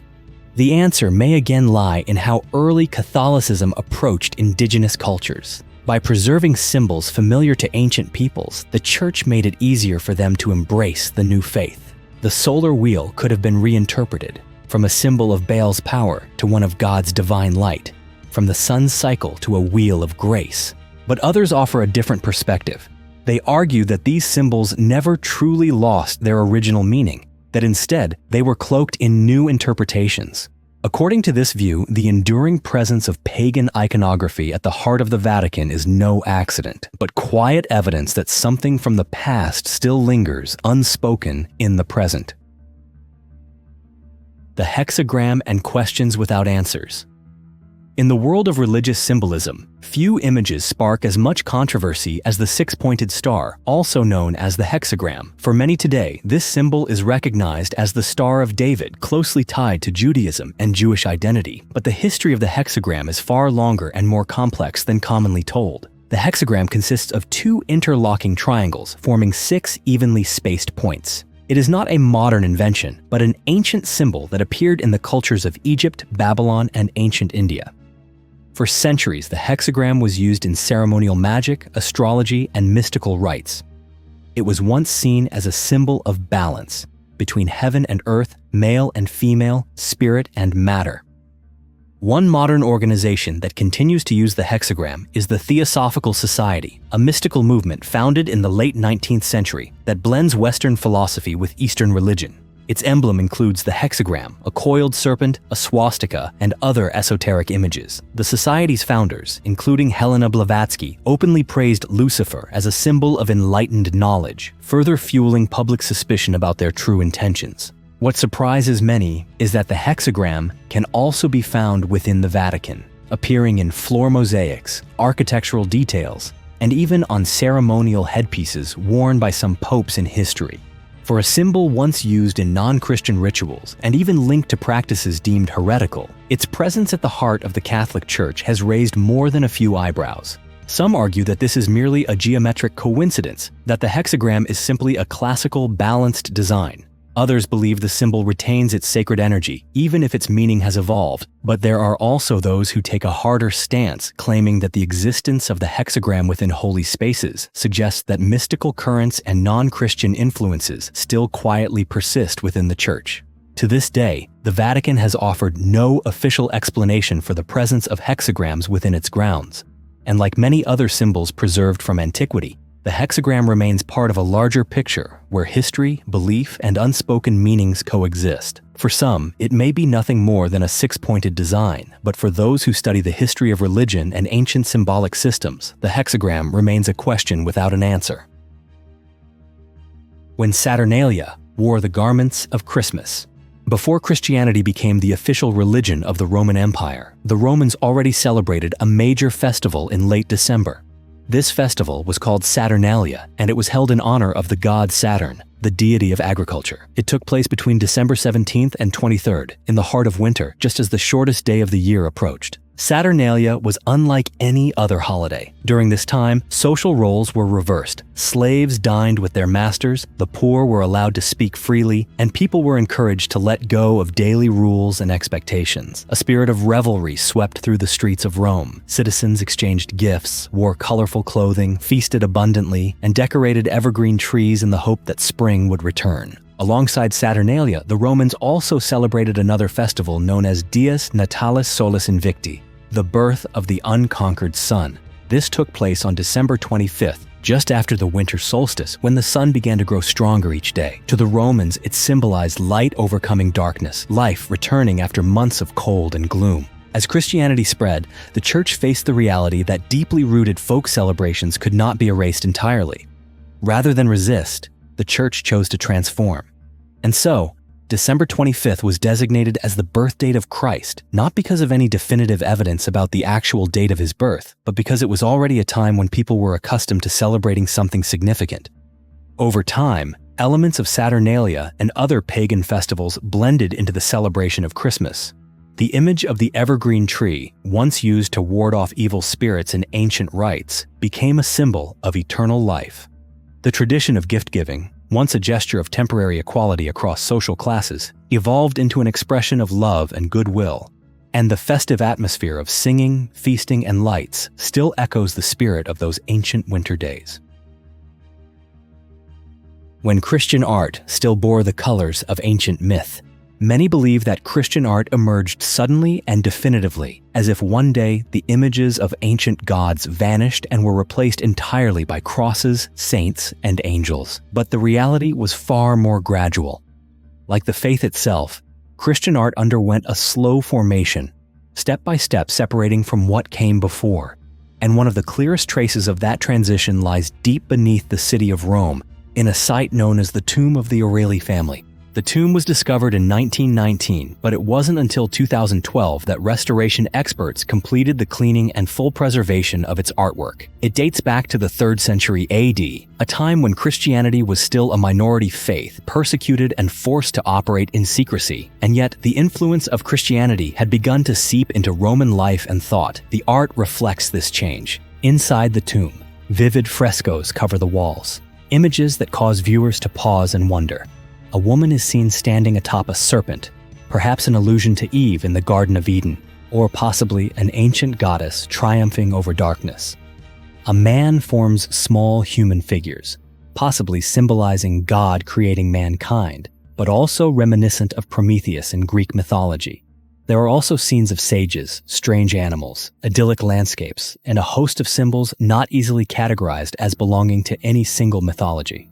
This blending reveals a period of transition, when Romans had not yet fully let go of their old beliefs, but had already begun to accept something new. The artists behind these works seem to be searching for a way to unite two worlds, introducing Christian ideas into a visual language they already knew. There is no depiction of the cross or of Jesus in the classical form we now associate with Christian art, and that is precisely what makes the Tomb of the Eerie so remarkable. It is not purely Christian art, but neither is it entirely pagan. This site also illustrates how the early church built its faith atop the foundation of what had come before. The ideas, imagery, and even storytelling methods were inherited and gradually transformed, and art is where that process is most clearly recorded. The fallen angels and the origins of evil. In the history of religion, there are stories that never made it into the official Bible. One of them can be found in an ancient text known as the Book of Watchers.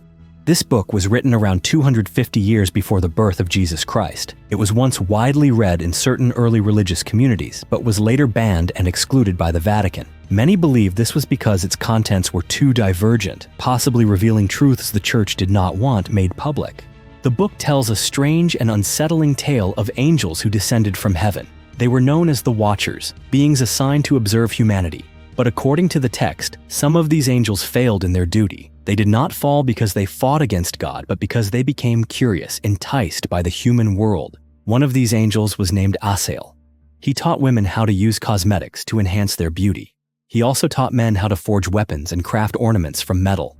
Today, such knowledge may seem ordinary, but at the time it was considered forbidden, knowledge that could lead to lust, violence, and greed.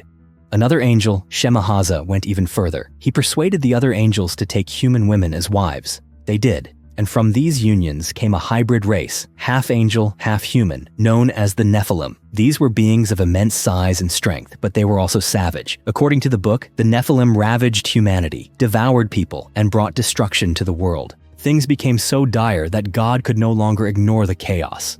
As the Book of Watchers tells it, the Great Flood was sent specifically to erase the damage caused by the fallen angels and their offspring. But the spirits of these beings did not vanish. Because they were not fully human, they could not ascend to heaven. And because they were not demons, they could not descend to hell. Instead, they remained, wandering the earth, seeking to corrupt humanity even further. Some scholars believe these Nephilim spirits may be an ancient explanation for what we now call evil spirits, those unseen forces that lure people toward greed, rage, and deception. So why was this story banned by the Vatican? Perhaps because it suggests that the origin of sin does not lie solely with humans, but also with celestial beings, angels once considered perfect. This contradicts the official narrative of the Bible, which portrays a world where all evil begins with man. And if the Book of Watchers is true, then are we wrong about where evil really comes from? The debauchery of the Borgia popes.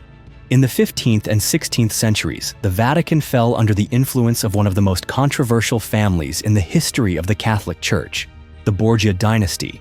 Originally from Spain, the Borgias quickly consolidated power in Italy through political cunning, financial maneuvering, and personal alliances. Though only 2 popes emerged from the Borgia line, their impact on the Vatican during that era was immense. The first was Pope Calixtus III, born Alphonse de Borja. He ascended to the papacy in 1455 at an advanced age and reigned for just 3 years before his death. During that brief tenure, he made several notable decisions, including the posthumous rehabilitation of Joan of Arc, the French heroine who had been condemned as a heretic and burned at the stake in 1431. Calixtus III also ensured the elevation of his relatives, appointing several family members as cardinals to safeguard the Borgia influence after his death.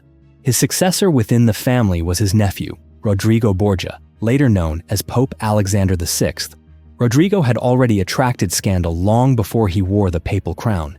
He fathered numerous illegitimate children and lived an openly lavish lifestyle. Despite this, he was elected pope in 1492. Upon becoming pontiff, Alexander VI ushered in a reign defined by corruption, excess, and decadence. He was accused of selling church offices. Those with wealth were made cardinals, regardless of virtue or piety.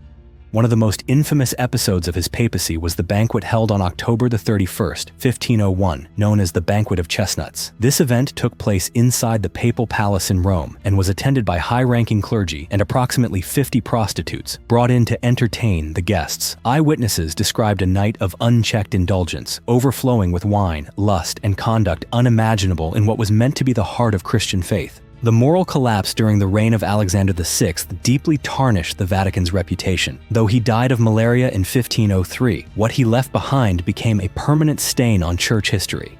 The Borgia family not only weakened the spiritual trust of the faithful, they marked an era where religious power was manipulated by personal gain, compromise, and depravity.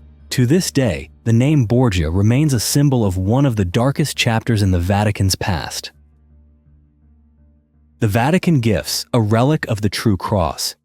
In May 2023, as King Charles III walked into Westminster Abbey for his coronation, he followed behind a very special cross. This was no ordinary Christian symbol. According to an official statement from the Vatican, it contained 2 fragments of the true cross, the very cross upon which Jesus Christ was crucified. The gift was personally bestowed by Pope Francis to the United Kingdom as a symbol of faith and unity between 2 nations.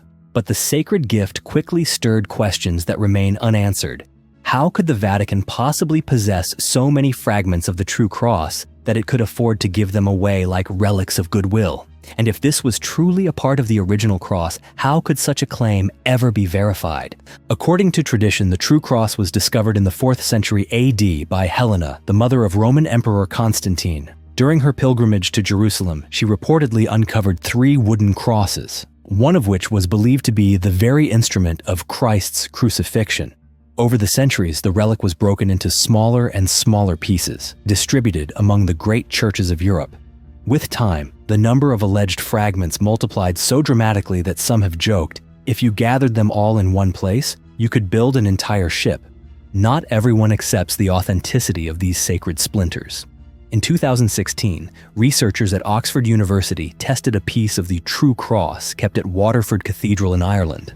Their findings dated the wood to the 12th century, over 1,100 years after the time of Jesus.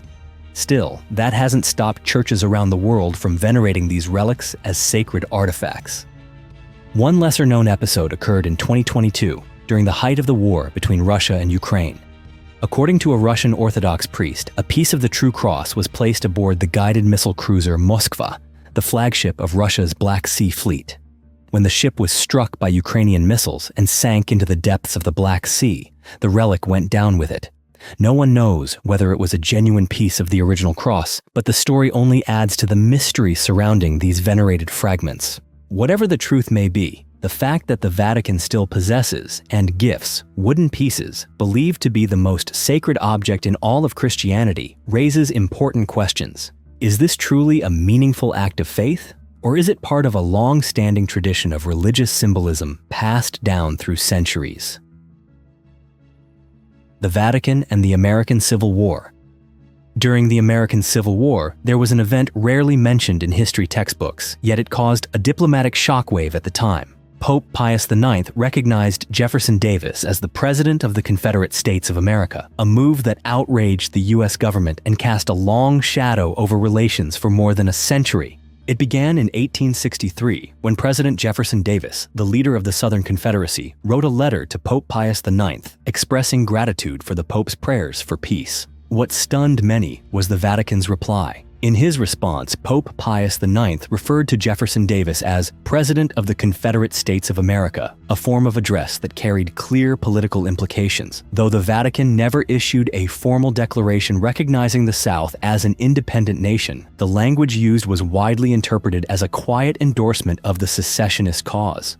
The reaction from the United States was severe. Under the leadership of President Abraham Lincoln, the federal government saw the Pope's words as an unacceptable foreign intrusion into domestic affairs. That a major religious power such as the Vatican appeared to side with a faction defending slavery only deepened national divisions. In the years that followed, diplomatic relations between the U.S. and the Holy See grew increasingly strained. By 1867, Congress passed a law cutting off all official ties with the Vatican, a break that would remain in effect until the 1980s. But the story didn't end there. After the war concluded and Abraham Lincoln was assassinated, rumors began to swirl that the Pope's support for the Confederacy might have indirectly encouraged extremist actions. Some historians have noted that several individuals involved in the assassination plot were Catholic, and they speculate that Pope Pius IX's position could have influenced their thinking. While no official evidence has ever linked the Vatican to Lincoln's murder, the mere suggestion has left an enduring shadow in the minds of many. Adding to the mystery are several lesser-known details. After the war, when Jefferson Davis was imprisoned, Pope Pius IX sent him a portrait of himself along with a written prayer. According to some accounts, the Pope also gifted Davis a crown of thorns, a symbol of Christ's suffering. Though this latter claim has never been officially confirmed, the gesture of sending any gift at all was enough to show that the Vatican had not turned its back on the defeated leader of the South. To many, this episode serves as evidence that the Vatican once stood on the wrong side of history, not just in the American Civil War, but in other politically sensitive moments around the world. Whether that judgment is fair or not, the incident left a long, uneasy silence between a modern superpower and one of the oldest religious institutions on Earth. The treasure of King Solomon. In the Bible, King Solomon is portrayed as one of the most powerful and wealthy rulers to have ever lived. He was the son of King David and reigned over the kingdom of Israel around the 10th century BCE. But what people remember most about Solomon is not just his wisdom, it is his seemingly unimaginable wealth. Some modern estimates suggest that, converted into today's value, Solomon's fortune could have exceeded $2.1 trillion, far beyond any billionaire of the modern age. According to the Bible, each year Solomon received vast quantities of gold, silver, ivory, and precious goods from other nations. He used this immense wealth to build the first temple in Jerusalem, a sacred site said to have once housed the Ark of the Covenant. It was considered one of the most magnificent religious structures of the ancient world. Yet for centuries, archaeological evidence has remained elusive, insufficient to fully confirm these descriptions as historical fact. Some scholars have argued that the Bible exaggerated Solomon's power and riches. But in recent years, new archaeological discoveries have reignited the question: Could Solomon have truly been an ancient merchant king?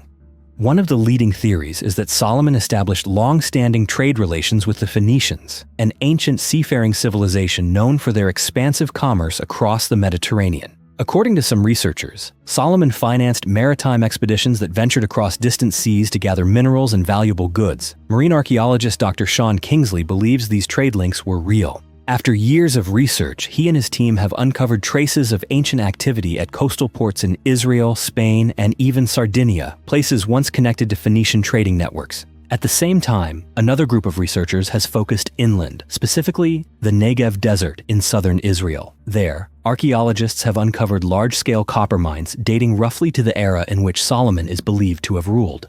Given the vast quantities of copper extracted from the region, some experts now believe these operations may have played a critical role in the economy of Solomon's kingdom. In the ancient world, copper was not just a valuable metal, it was essential for making tools, weapons, and decorative objects.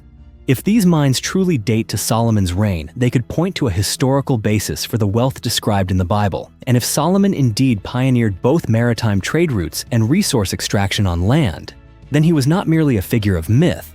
He may have been one of the earliest commercial monarchs in human history. To this day, the actual treasure of Solomon has never been found, but the evidence is beginning to surface, slowly, piece by piece. Saint Christopher and the god Anubis.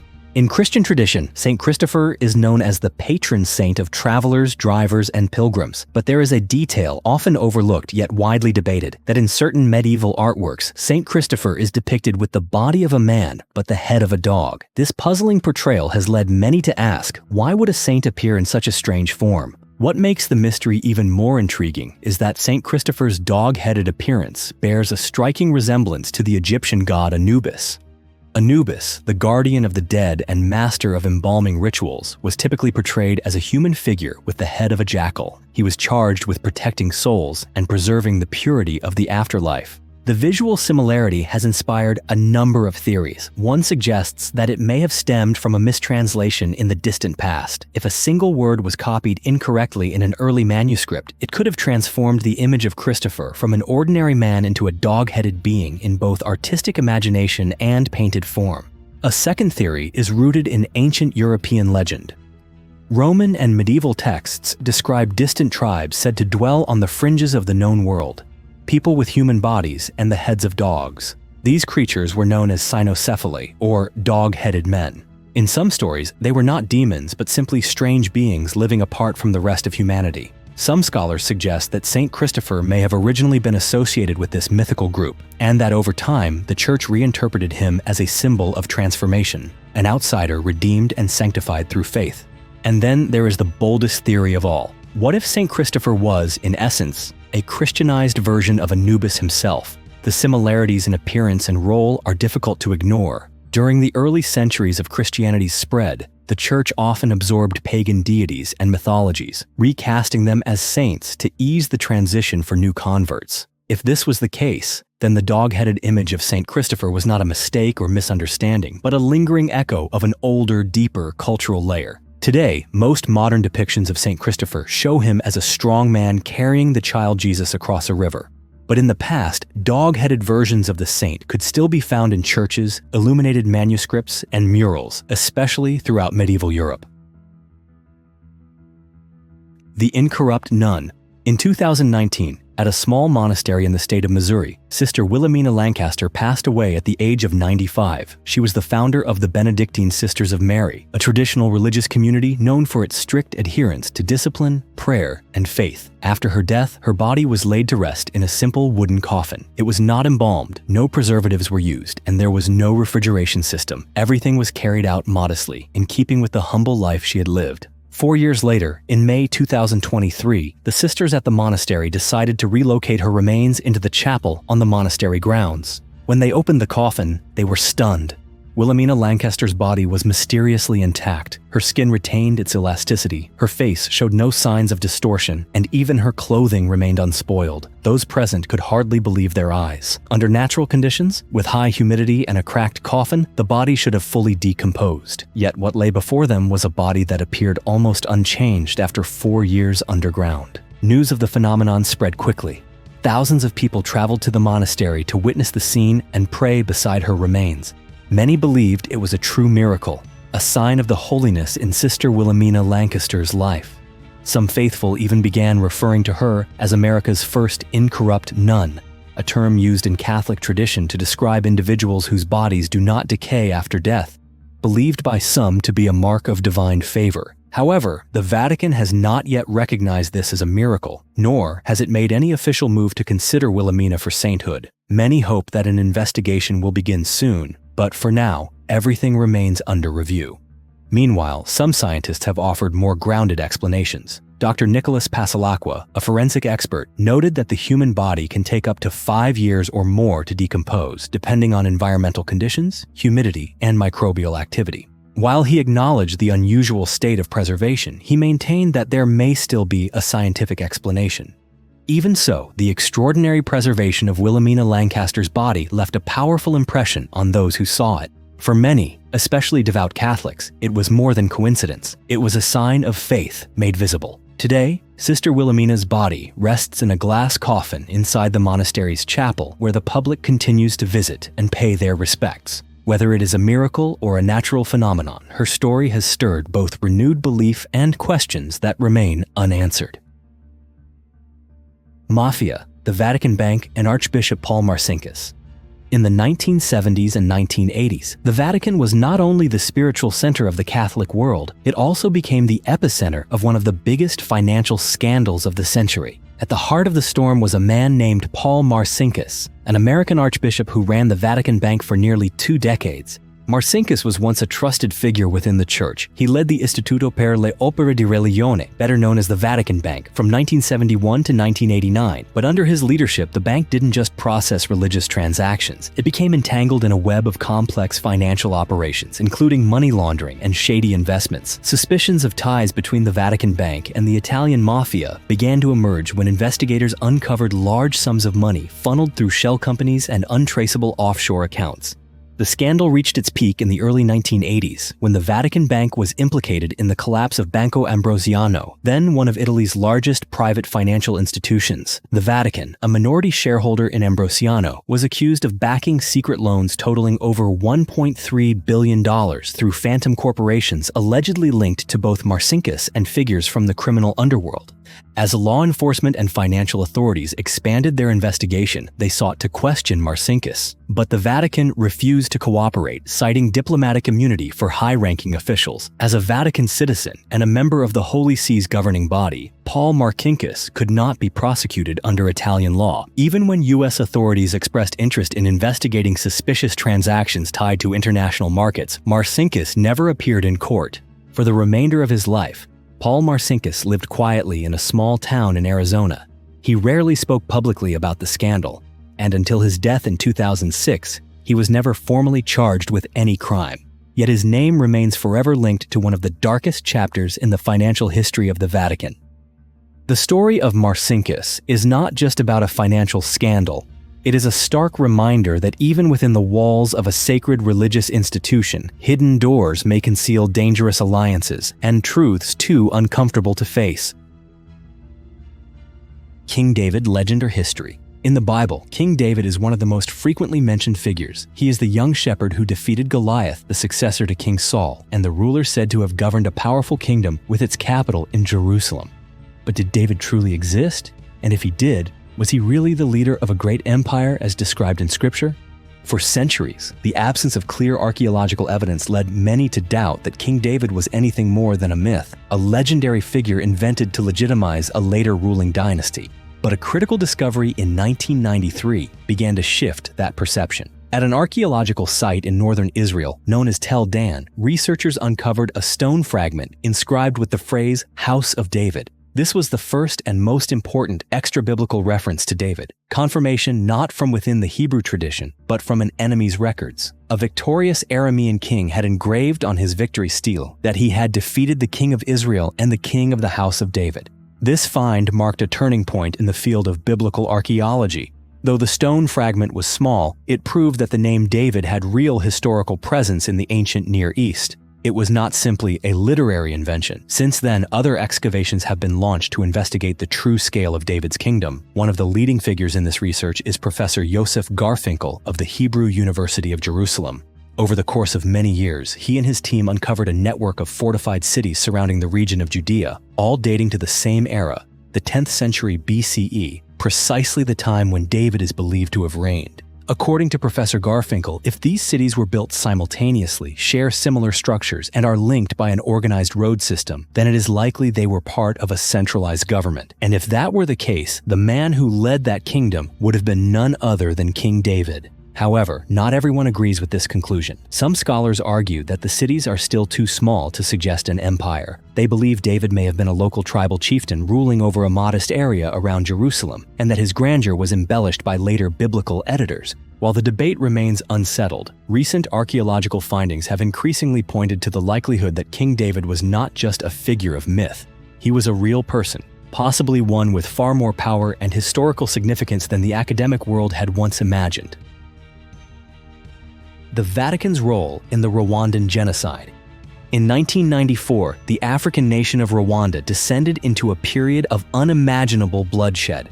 Within just 3 months, an estimated 800,000 people, most of them from the Tutsi ethnic group, were brutally killed in what the world would later call genocide. What makes this tragedy even more unsettling is the special role the Catholic Church played during that time. With a vast number of followers and deep-rooted influence in local communities, the church was an integral part of Rwanda's social and spiritual life. But instead of serving as sanctuaries, some Catholic churches in Rwanda became the sites of the most horrific massacres. Many civilians fled to churches seeking protection. They believed these were sacred places, and that priests would help shield them from the violence. But not everyone was saved. Some priests were accused not only of indifference, but of directly contributing to the deaths of thousands.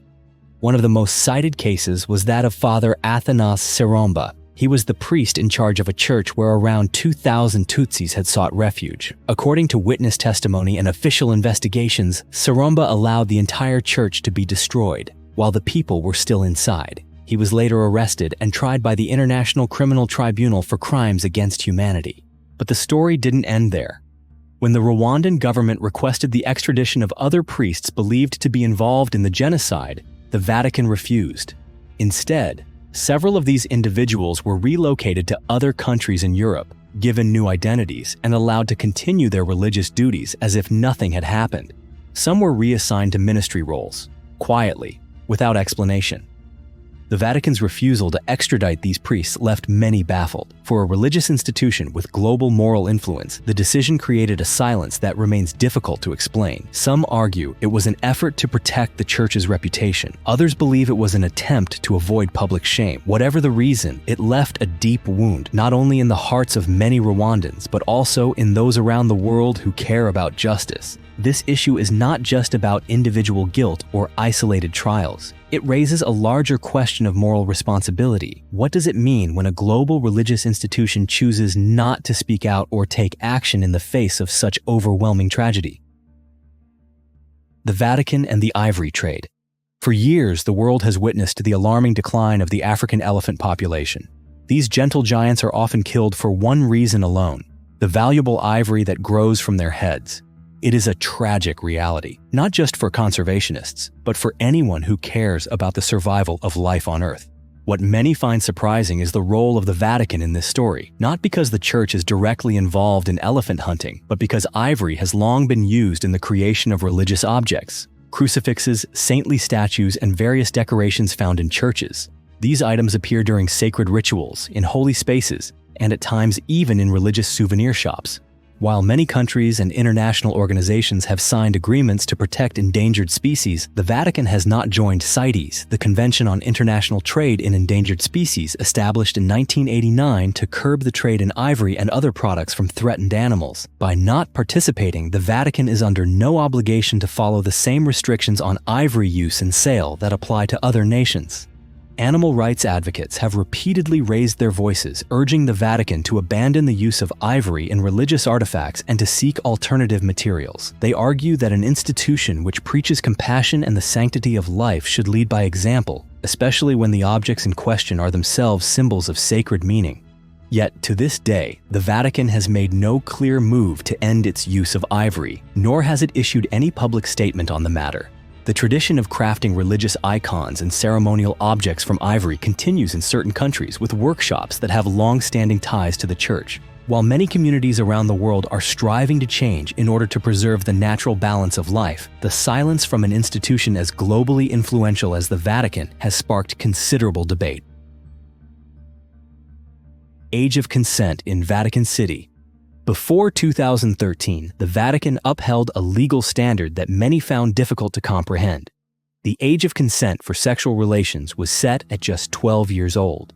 This number was highly controversial, not only because it was significantly lower than the modern standard in most countries around the world, but also because it remained unchanged for decades without amendment or serious debate.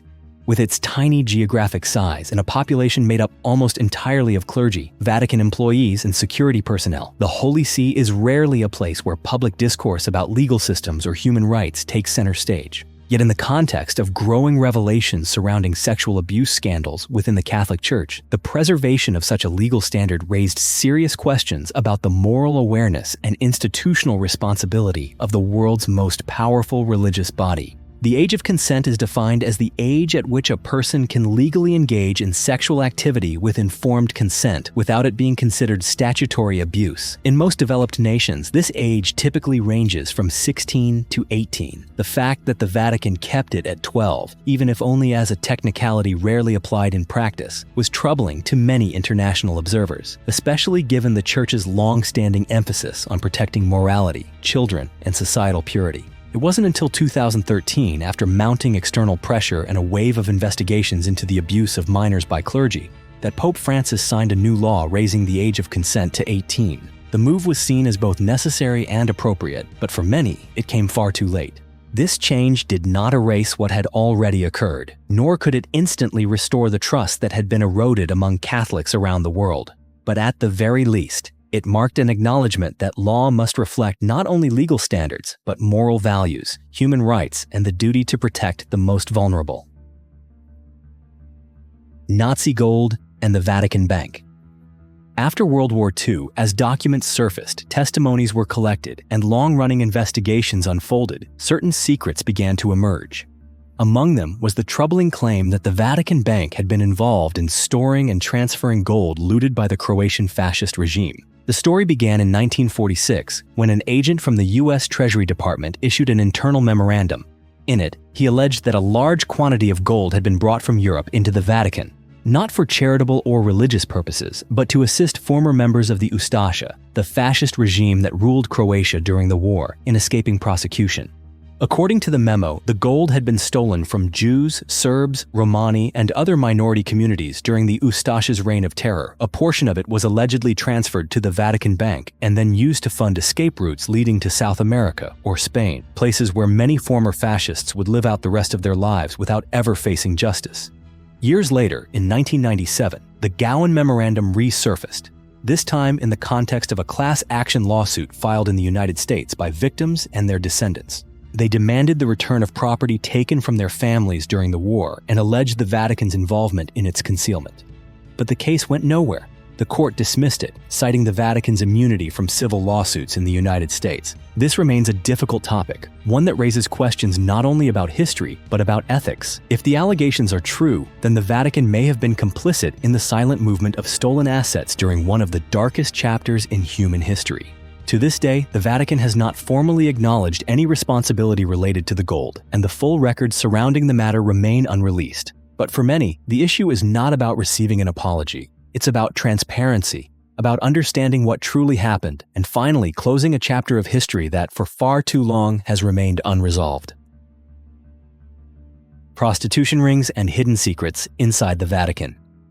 In 2010, a police arrest in Italy unexpectedly exposed a web of highly sensitive connections.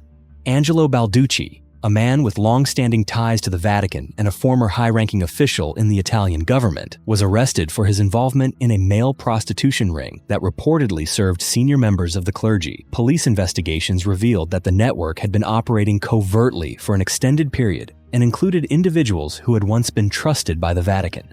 The scandal quickly escalated. not only because of its explicit nature, but because it directly struck at the public image of the Catholic Church. Wiretapped phone calls were made public, exposing conversations that detailed a level of organization and entanglement far more intricate than the public had ever imagined.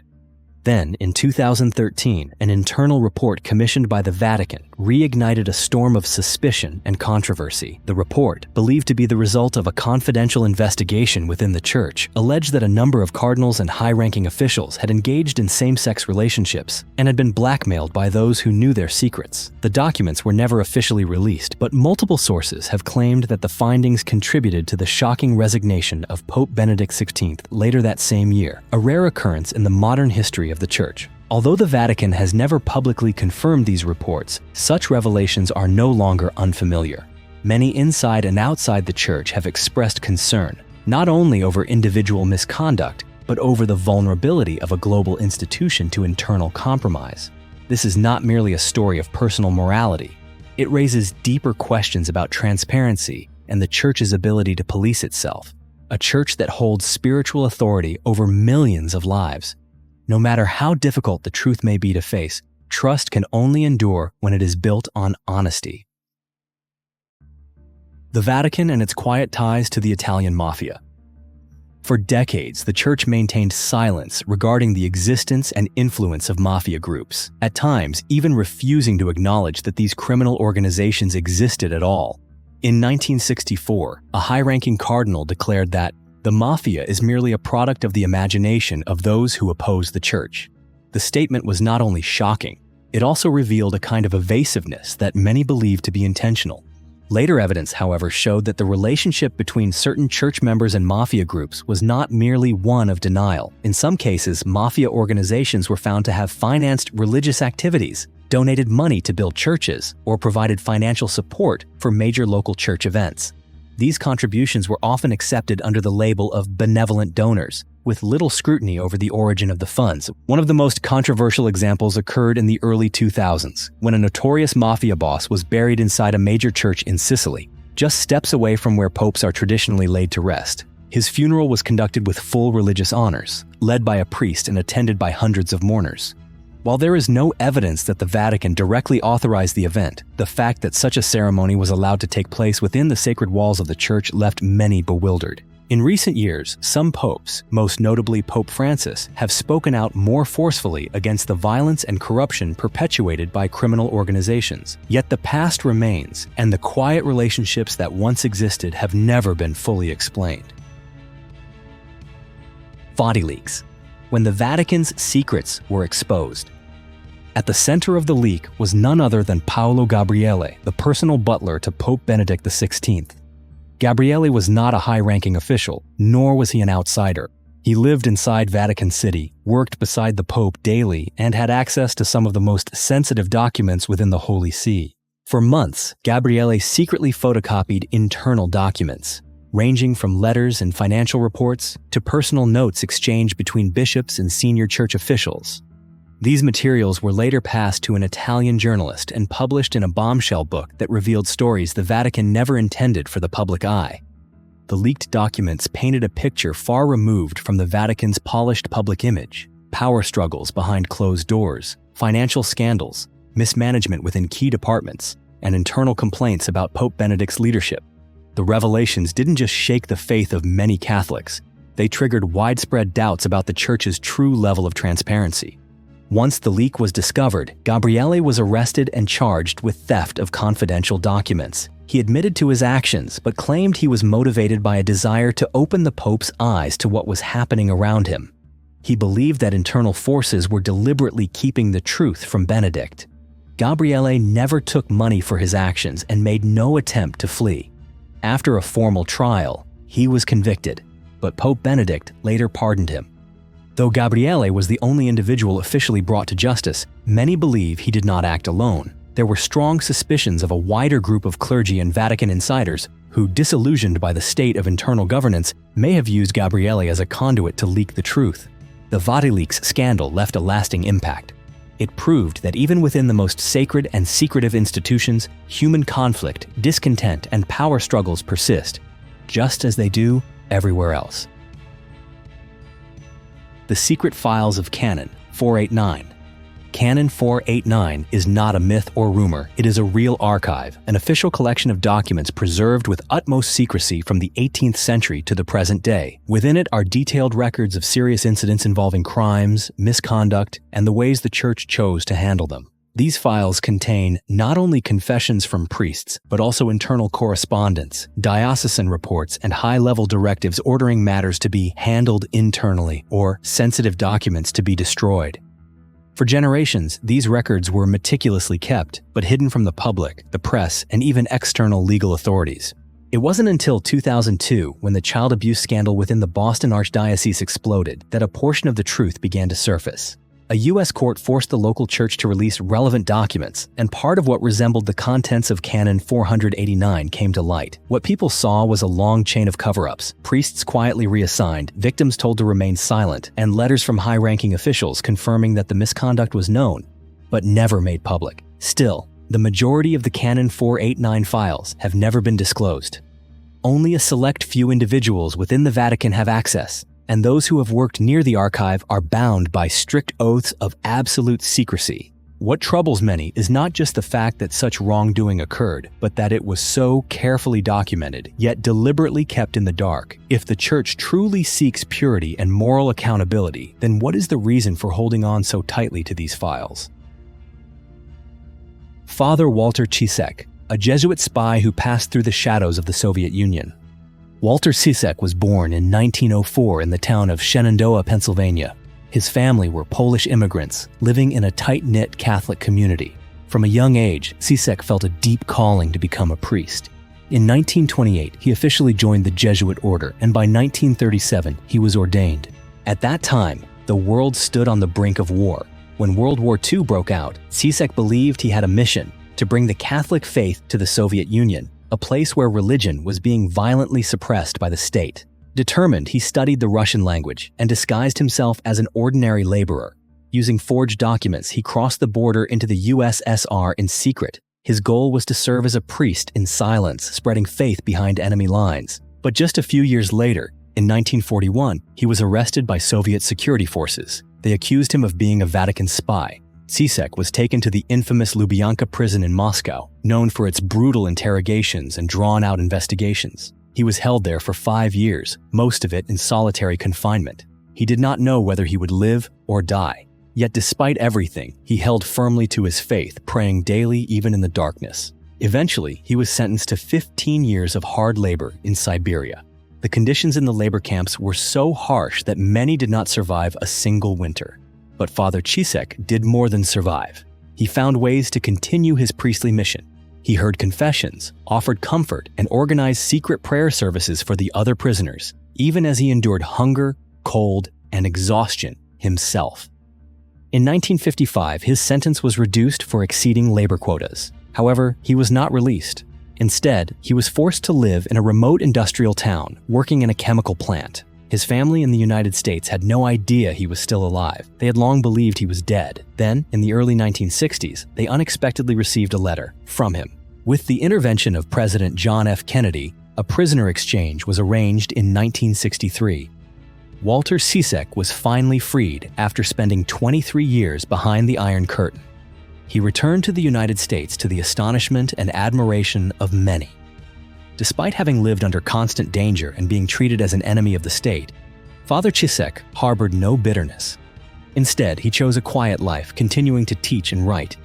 His 2 memoirs, With God in Russia and He Leadeth Me, do more than recount the story of a man imprisoned and exiled. They offer a profound reflection on faith, endurance, and sacrifice in the face of unimaginable trials. The religion of Homo erectus.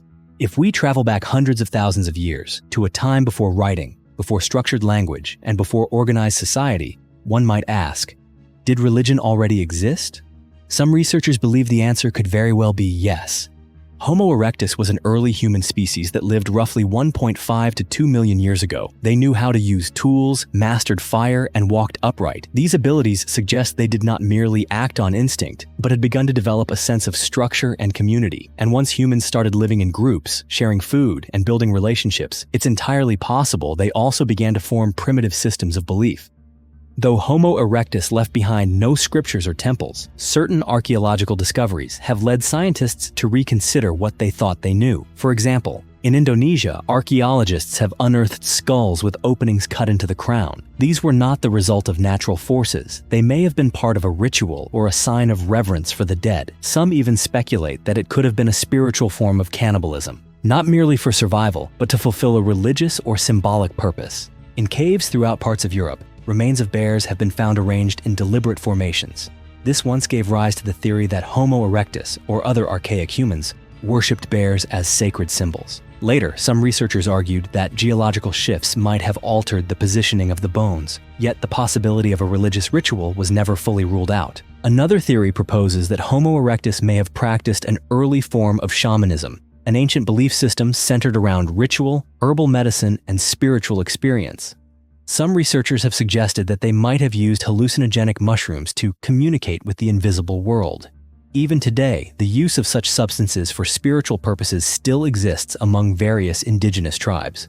In addition, objects such as engraved seashells, figurines, or stones marked with traces of red pigment point toward an early human understanding of symbolism and ritual. Though it may not qualify as religion in the way we define it now, it could represent the beginning of a spiritual need that has accompanied humanity since the dawn of consciousness. And if Homo erectus truly did have religion, did they believe in invisible forces? Did they honor the dead? And if their rituals were indeed pagan in nature, then by modern Catholic belief, would they be eligible for salvation? Pope Nicholas V and the origins of the transatlantic slave trade. The histories of religion and politics have, at times, been so deeply intertwined that it becomes difficult to tell where one ends and the other begins. And occasionally, decisions made in the name of faith have set into motion consequences that would echo for centuries. One such example is the decree issued by Pope Nicholas V in the 15th century, an act that would lay the groundwork for one of the darkest chapters in human history, the transatlantic slave trade. In the mid-1400s, Portugal began expanding its influence into West Africa. At first, Portuguese captains, such as Antão Gonçalves, were primarily in search of resources, animal hides, oil, and other goods for trade. But everything changed when Gonçalves captured 2 Berber individuals on the Cap Blanc Peninsula in what is now Mauritania. Upon being brought back to Lisbon, the captives made an unexpected offer. In exchange for their own freedom, they promised to deliver 10 other Africans. And with that proposal, the idea of trading in human lives became a part of commercial practice. At that time, the legality of capturing and selling people was still unclear, especially in the religious context. Medieval laws on the Iberian Peninsula did address the treatment of Muslims, Jews, and certain groups of Christians, but when it came to those considered outside of known religions, the legal framework was all but silent. This is where Pope Nicholas V intervened. In 1452 and again in 1455, he issued 2 pivotal papal bulls, Dum Diversus and Romanus Pontifex. In these documents, he officially granted the King of Portugal the right to invade, capture, and subjugate all pagans and non-believers into perpetual slavery. In other words, if someone did not adhere to Christianity, Portugal was authorized to seize and trade them without it being viewed as a violation of moral or legal standards. This decree set a dangerous precedent. Portugal rapidly expanded its slave-raiding operations throughout West Africa. Soon after, other European powers, including Spain, France, England, and the Netherlands, followed suit. Within a few short centuries, millions of Africans were forcibly taken across the Atlantic, sold into plantations across the Americas, and treated not as people, but as property. Ironically, the same papal bull issued by Nicholas V also acknowledged that non-Christians, if converted to Christianity, might be treated differently.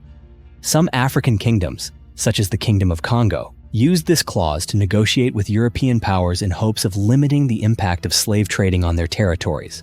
Looking back, it is clear that the decision of Pope Nicholas V was neither a purely political move nor a purely religious one. It was a historical turning point, one that helped normalize and legitimize an institution the world now universally condemns as a crime against humanity.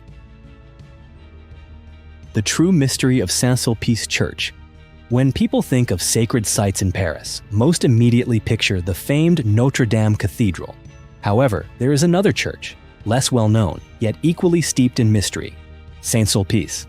In Dan Brown's novel The Da Vinci Code, Saint-Sulpice is portrayed as a critical link in the search for the Holy Grail. Many readers were captivated by the idea that the church concealed coded messages, secret maps, and ancient religious symbols. After the book's release, thousands of tourists flocked to the site, hoping to uncover traces of a hidden mystery carved into stone.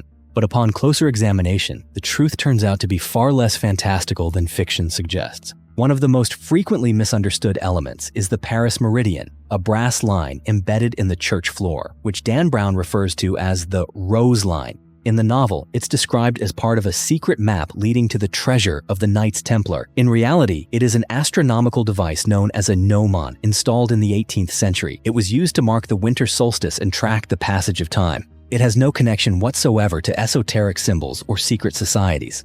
Another feature often misinterpreted is the painting titled Saint Michael Defeating the Dragon, which hangs inside the church.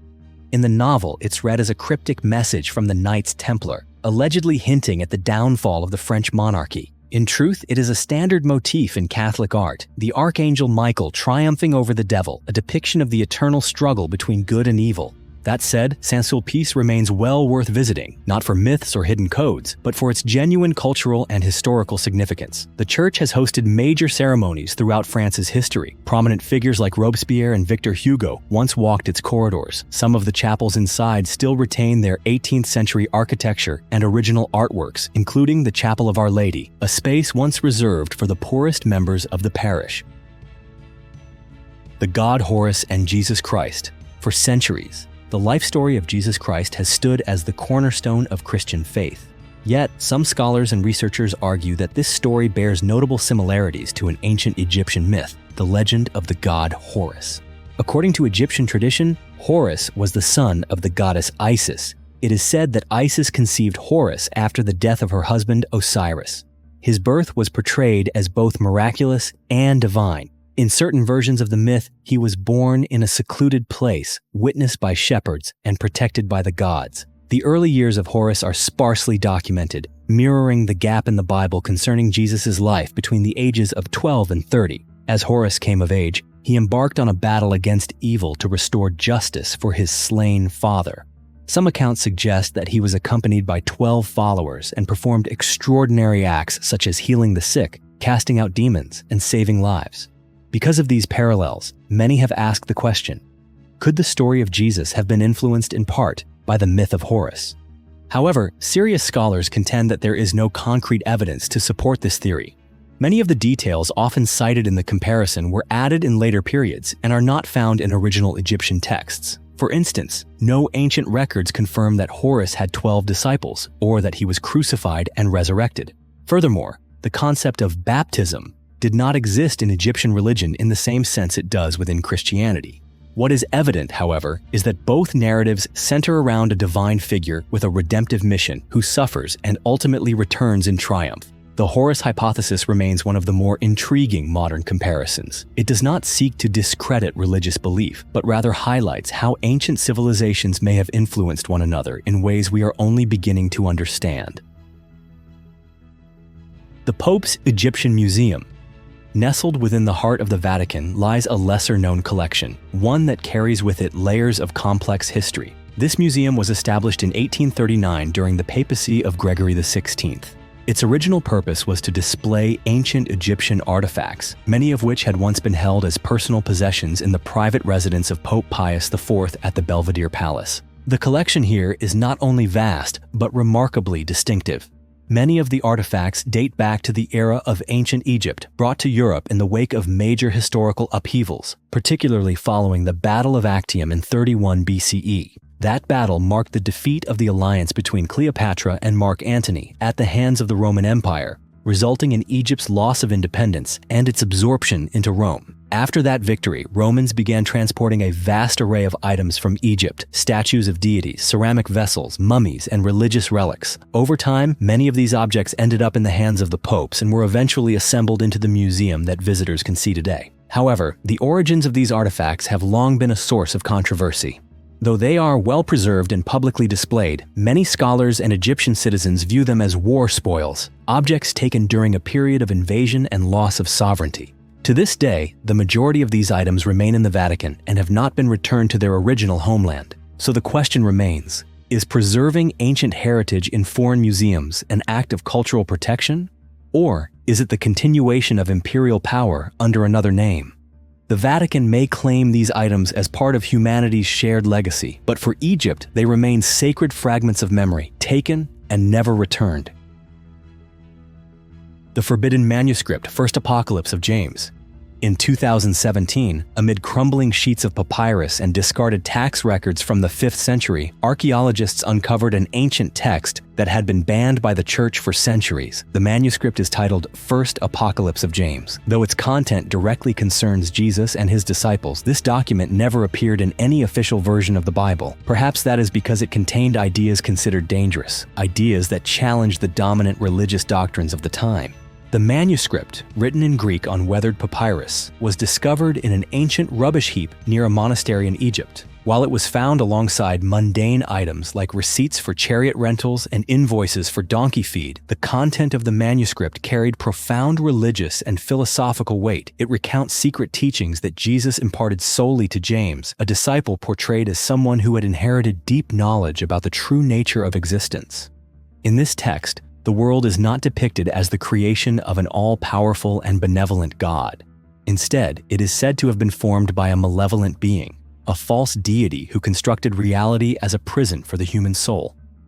This worldview runs counter to the entire foundation of traditional Christian theology and would have almost certainly been condemned as heresy at the time it was written.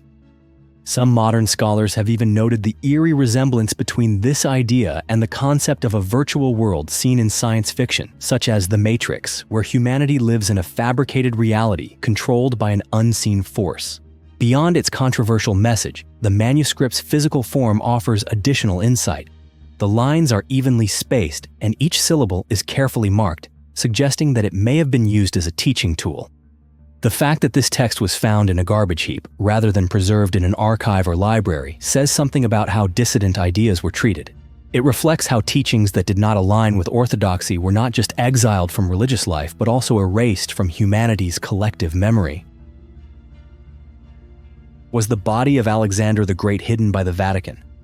For more than 2,000 years, the final resting place of Alexander the Great has remained one of history's greatest mysteries. Despite being one of the most powerful and revered figures of the ancient world, his tomb vanished without a trace. Archaeologists have searched in vain for centuries, but there is one theory, highly controversial, that offers a surprising explanation: that Alexander's body still exists, not in Egypt, but in Italy, hidden within one of Europe's most iconic churches. According to this theory, after Alexander the Great died in 323 BCE, his body was first buried in Memphis, Egypt, and later transferred to Alexandria, the city he himself had founded and where he had wished to be laid to rest. For centuries, his tomb became a pilgrimage site for kings, emperors, and scholars alike. But at some unknown point in history, it disappeared entirely from the historical record.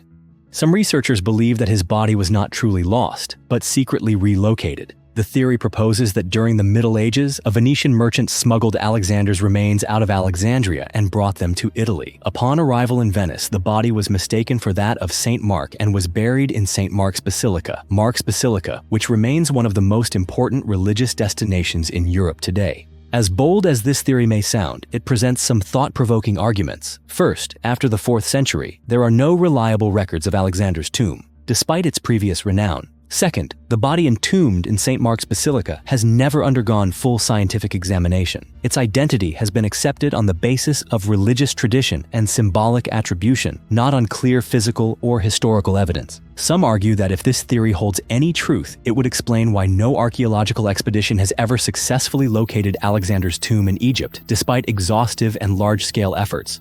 Of course, to this day, no definitive proof has confirmed that the body in St. Mark's Basilica is in fact Alexander the Great. The Vatican has never released any DNA testing or detailed study of the remains held there, but the fact that such questions persist only underscores one thing: history is not always as certain as we think, and sometimes the greatest figures of the ancient world may vanish right before our eyes. The statue of Anubis in a Roman cloak Inside a quiet room of the Vatican's Egyptian Museum, surrounded by ancient mummies and time-worn black stone sculptures, stands an artifact that often causes visitors to linger longer than usual. It is a finely carved marble statue, nearly life-sized, depicting the Egyptian god Anubis, the ancient deity who guarded mummies and guided souls into the afterlife. But what sets the statue apart is not just its craftsmanship. It is the strange detail that Anubis, in this representation, is not wearing traditional Egyptian garments, but rather a Roman cloak, holding in his hands both an ancient Egyptian musical instrument and the caduceus, the staff associated with Hermes in Greek mythology.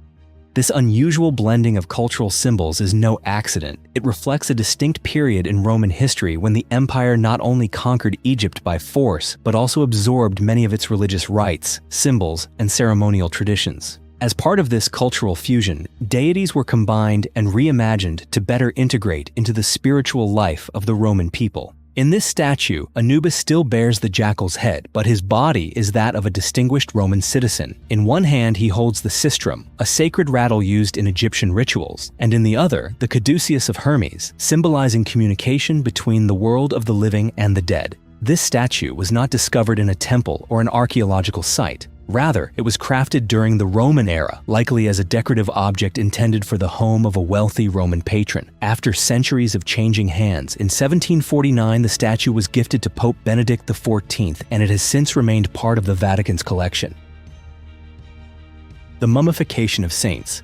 In the minds of many Catholic believers, the incorruptibility of the human body after death has long been considered a sign of divine holiness. Some saints, after resting in the ground for years, were reportedly found in such pristine condition that many believed it to be a miracle. But in the modern era, not all such cases are the result of natural preservation. Within the Vatican, there has existed a process, quiet and methodical, for preserving the bodies of saints and popes, using techniques inspired by the ancient Egyptian tradition of mummification. Between 1975 and 2008, a group of specialists appointed by the Vatican carried out preservation procedures on at least 31 saints and venerated figures. This process was never widely publicized, but over time, certain details have emerged. The goal was to prevent decomposition and ensure that the bodies could be displayed in churches as enduring symbols of faith and spiritual permanence. One of the most striking examples is Pope John XXIII, who died in 1963, when his body was exhumed in 2001 to be placed in a glass coffin inside St. Peter's Basilica in the Vatican City. Peter's Basilica observers were astonished by its condition. His face retained its gentle expression, his skin remained unblemished, and his hands were peacefully folded over his chest as if he had just passed away. The Vatican did not confirm whether mummification had been used, but many experts believe his body had been carefully treated long before the public display. However, not every case went according to plan. One notable failure involved Pope Pius XII, who died in 1958. According to witnesses at the time, his body was improperly treated. When placed in a public viewing coffin, the corpse began to decompose rapidly. The odor was so overwhelming that a guard at the wake fainted. The Pope's nose collapsed, his skin darkened, and the funeral had to be cut short to avoid further scandal. The truth is that the Vatican has continued to preserve the remains of important religious figures. For them, it is not merely about maintaining physical form, it is about preserving memory, embodying faith, and sustaining the presence of individuals who once profoundly shaped the spiritual life of millions.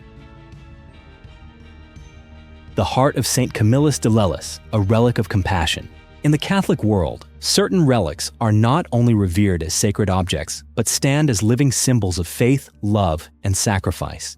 One such relic is preserved today in the city of Naples, the actual heart of St. Camillus de Lellis. Camillus de Lellis was born in 1550 under less than fortunate circumstances. His father served as a soldier in the Spanish Royal Army, and his mother died when he was still a young child. Raised in hardship and instability, Camillus spent many of his early years adrift, immersed in gambling and a reckless lifestyle. At one point, he became a mercenary, and he was expelled from religious communities multiple times for failing to observe their rules.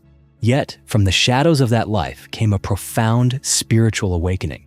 While receiving treatment for a wound at a hospital, Camillus became acutely aware of the pain, loneliness, and neglect suffered by the poor and sick. It was in that moment that he chose to transform his life entirely. He turned to faith, abandoned his vices, and began caring for the ill with a level of compassion rarely seen. Camillus was not merely a man of charity. In 1586, he founded a new religious order known as the Camillians, a group dedicated to serving the sick, the dying, and the forgotten. What made the Camillians extraordinary was their dual commitment to physical and spiritual care. They willingly entered plague zones, never feared death, and remained by the side of the suffering until the very end. Camillus once said, "Let your heart be in your hands when you serve the sick." This was not just a metaphor, it was the rule by which he lived.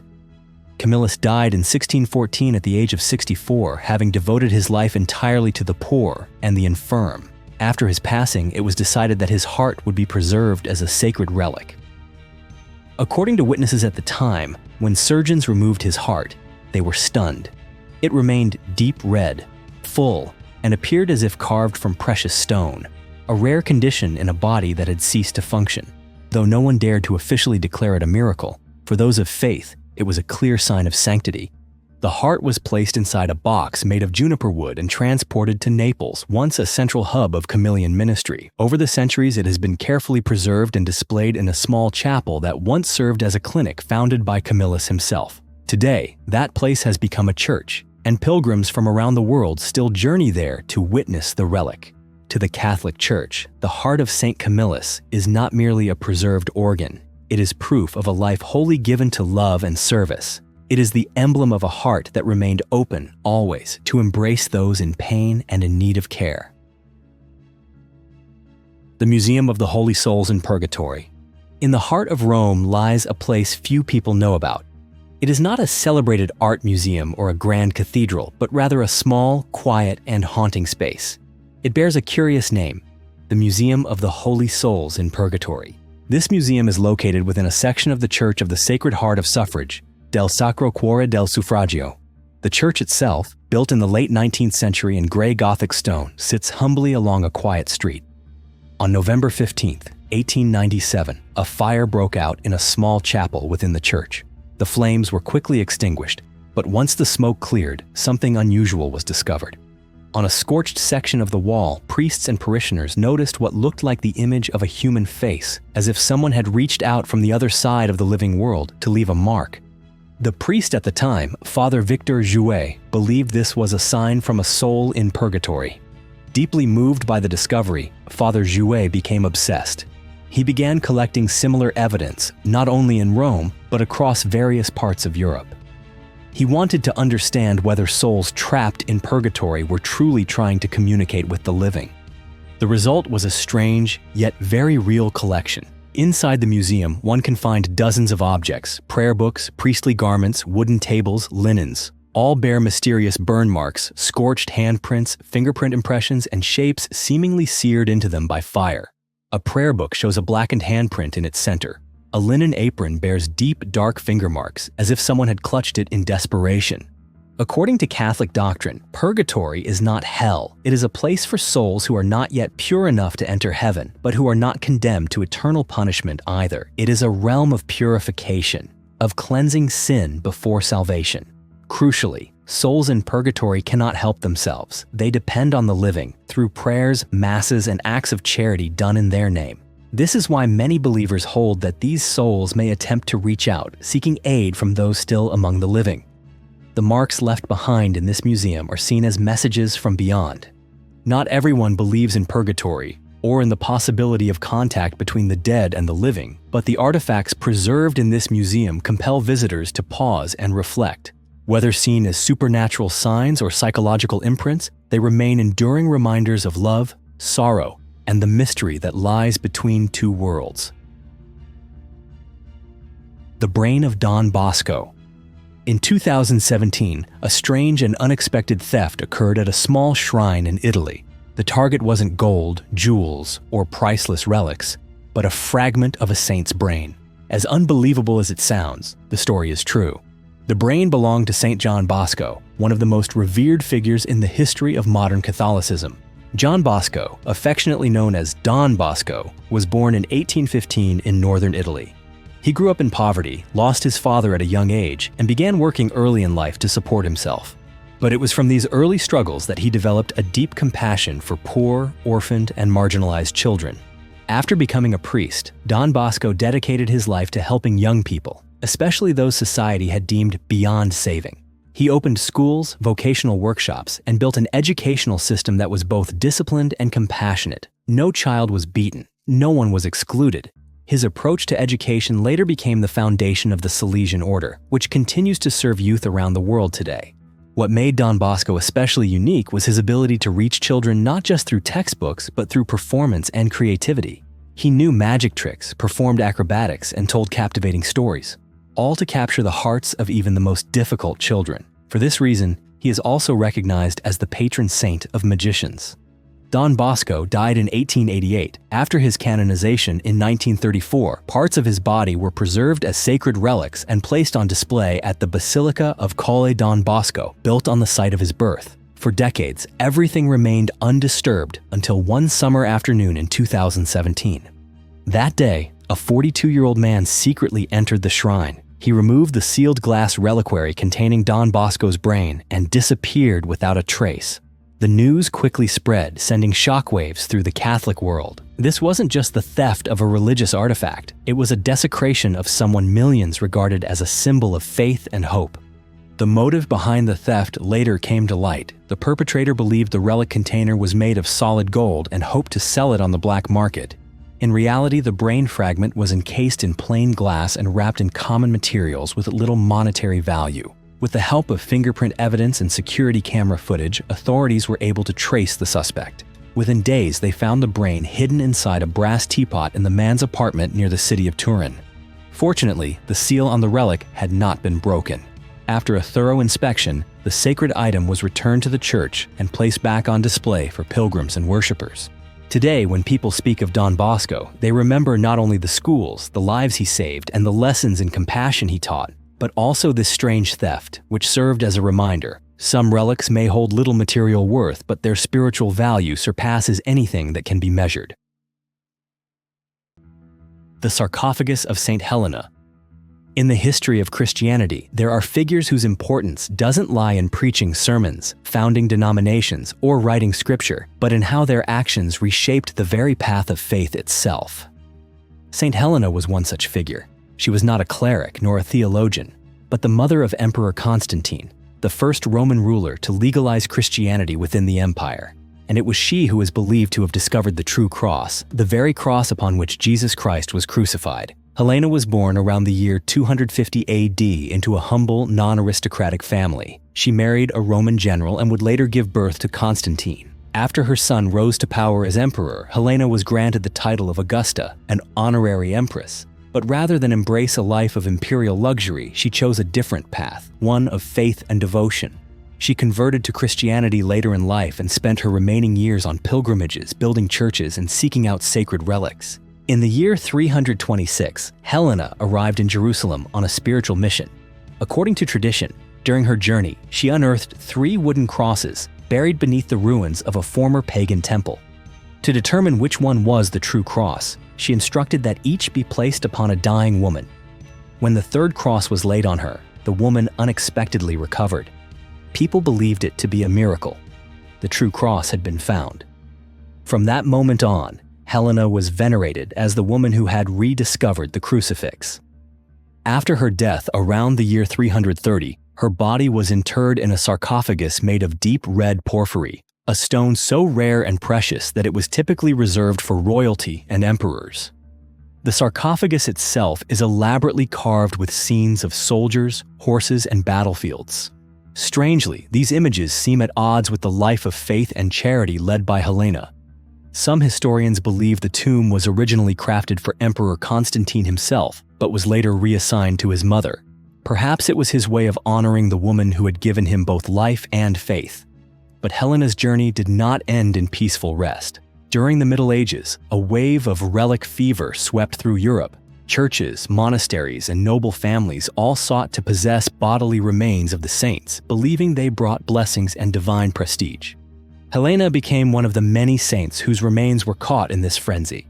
Her bones were gradually removed, divided, and scattered across various places.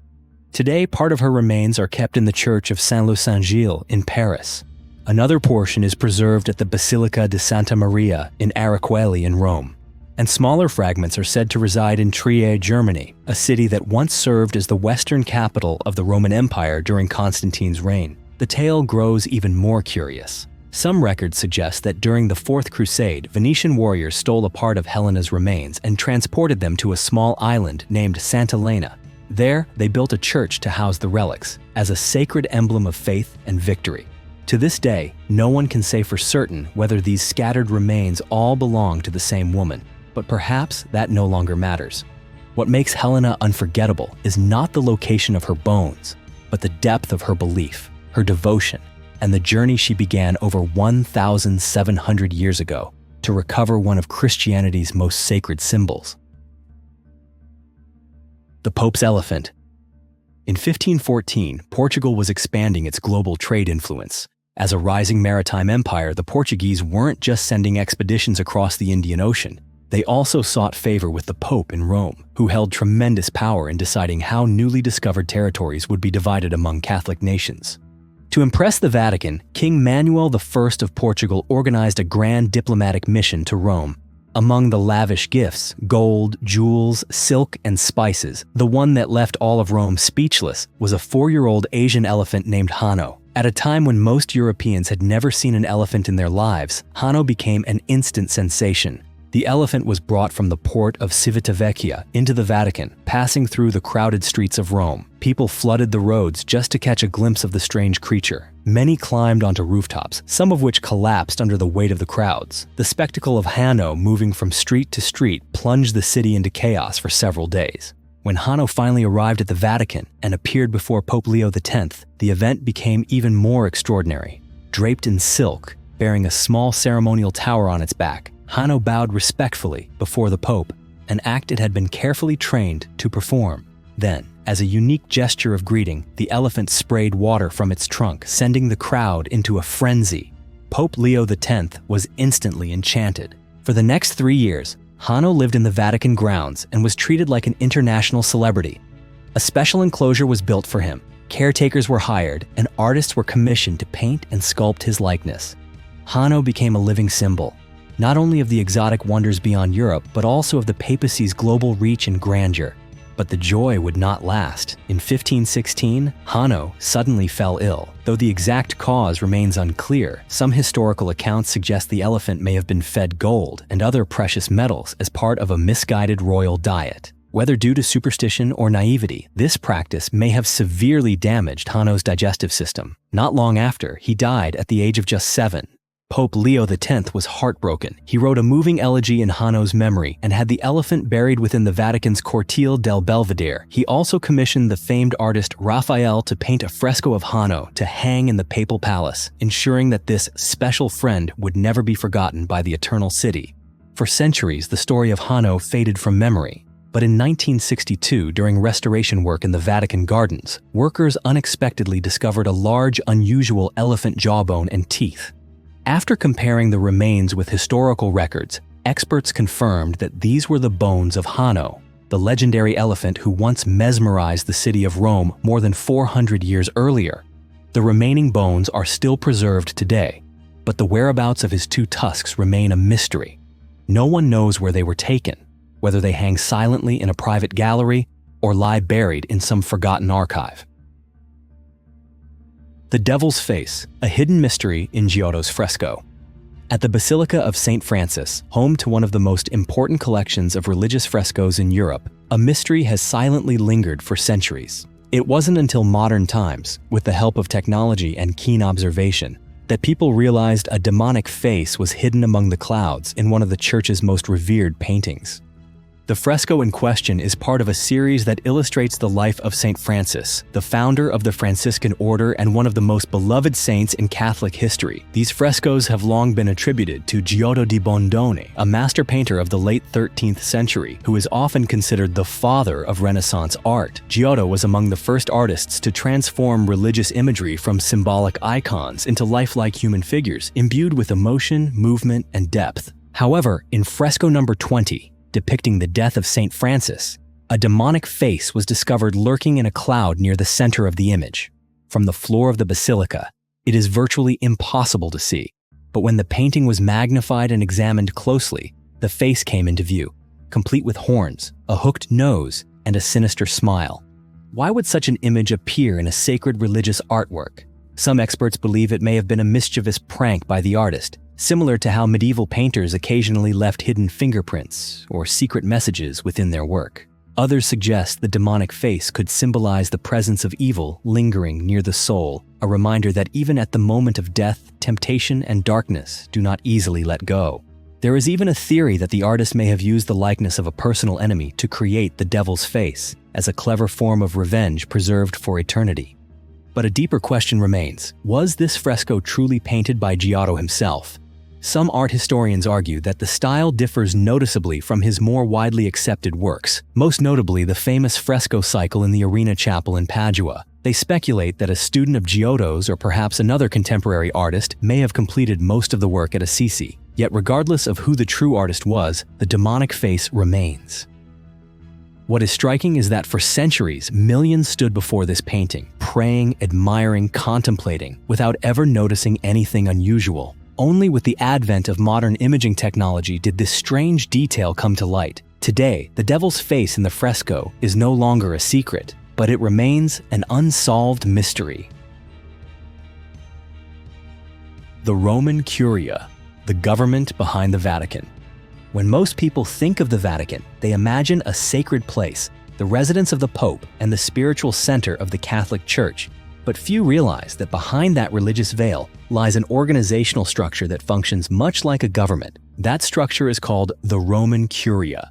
It is the administrative body that assists the Pope in running the affairs of the Vatican.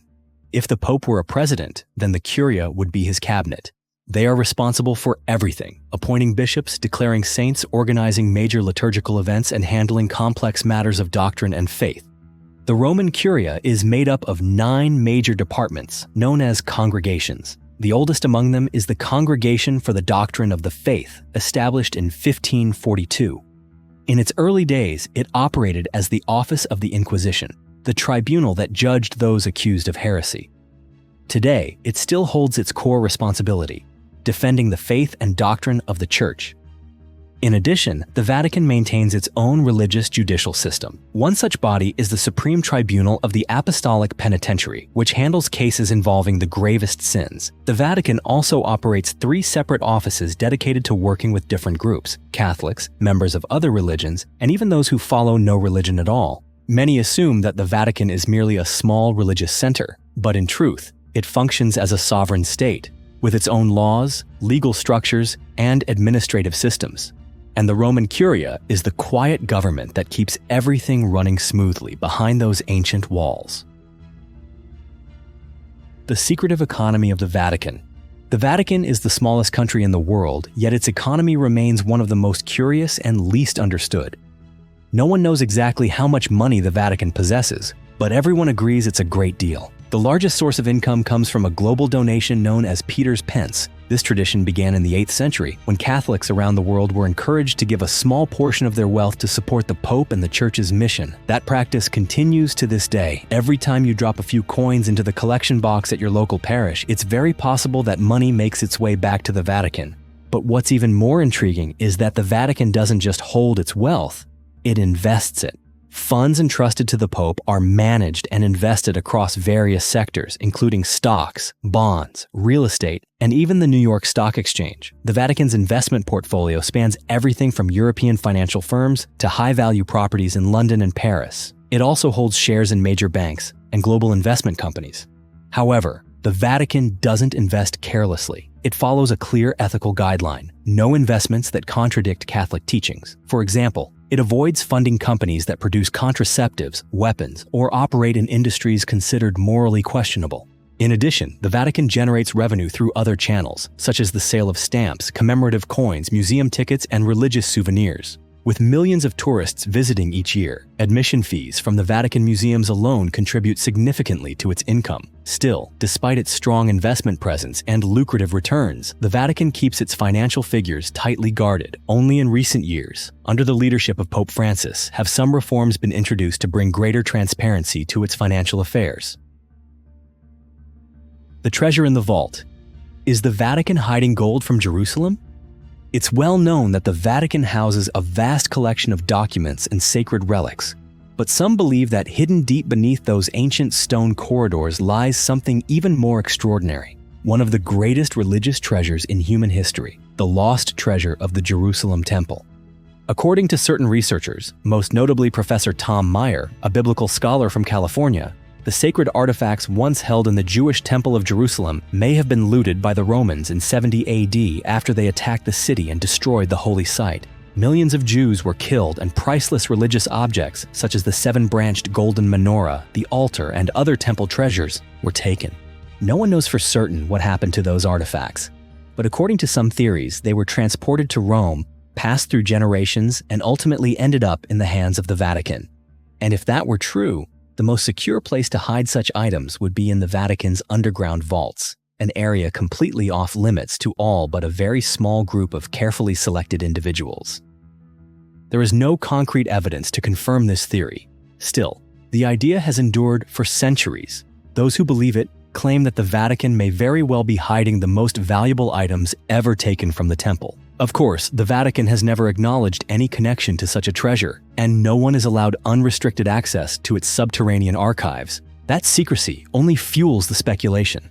After all, the less the world knows, the more reason there is to suspect that something truly extraordinary may be hidden away, just out of reach. Murder within the Vatican, a secret still unresolved. On May 4th, 1998, a shocking event unfolded in the very heart of the Vatican, a place long considered one of the holiest and safest locations in the world. The recently appointed commander of the Swiss Guard, Alois Estermann, along with his wife Gladys Meza Romero, was found dead in their apartment inside Vatican City. Lying near their bodies was a young guardsman named Cedric Tournay, who had also died from a gunshot wound to the head.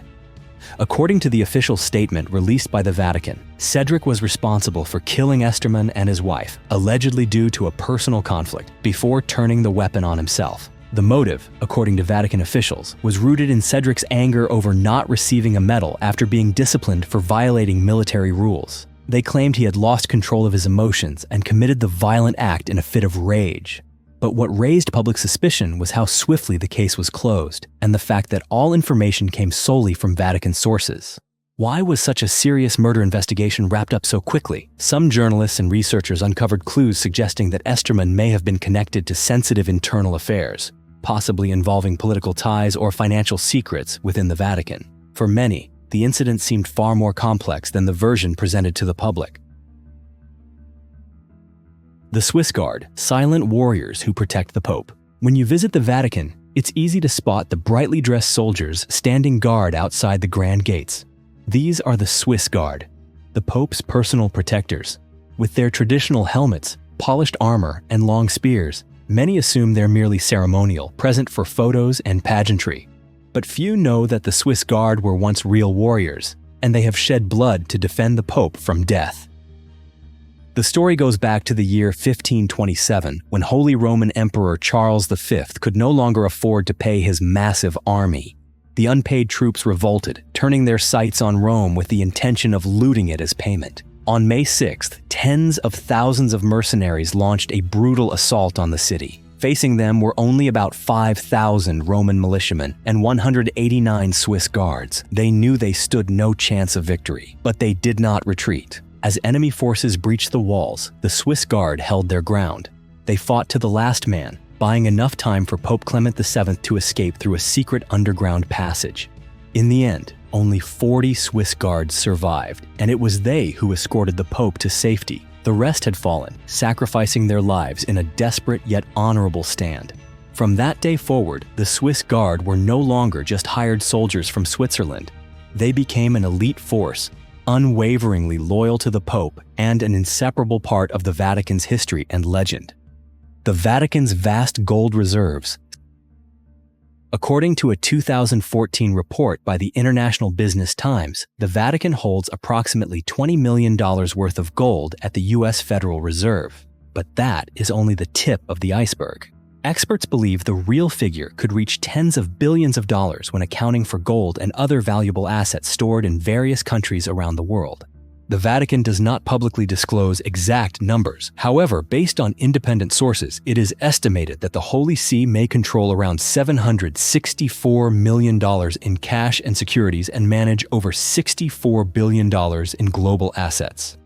These may include real estate, investment holdings, and religious artifacts made from solid gold, many of which are considered priceless.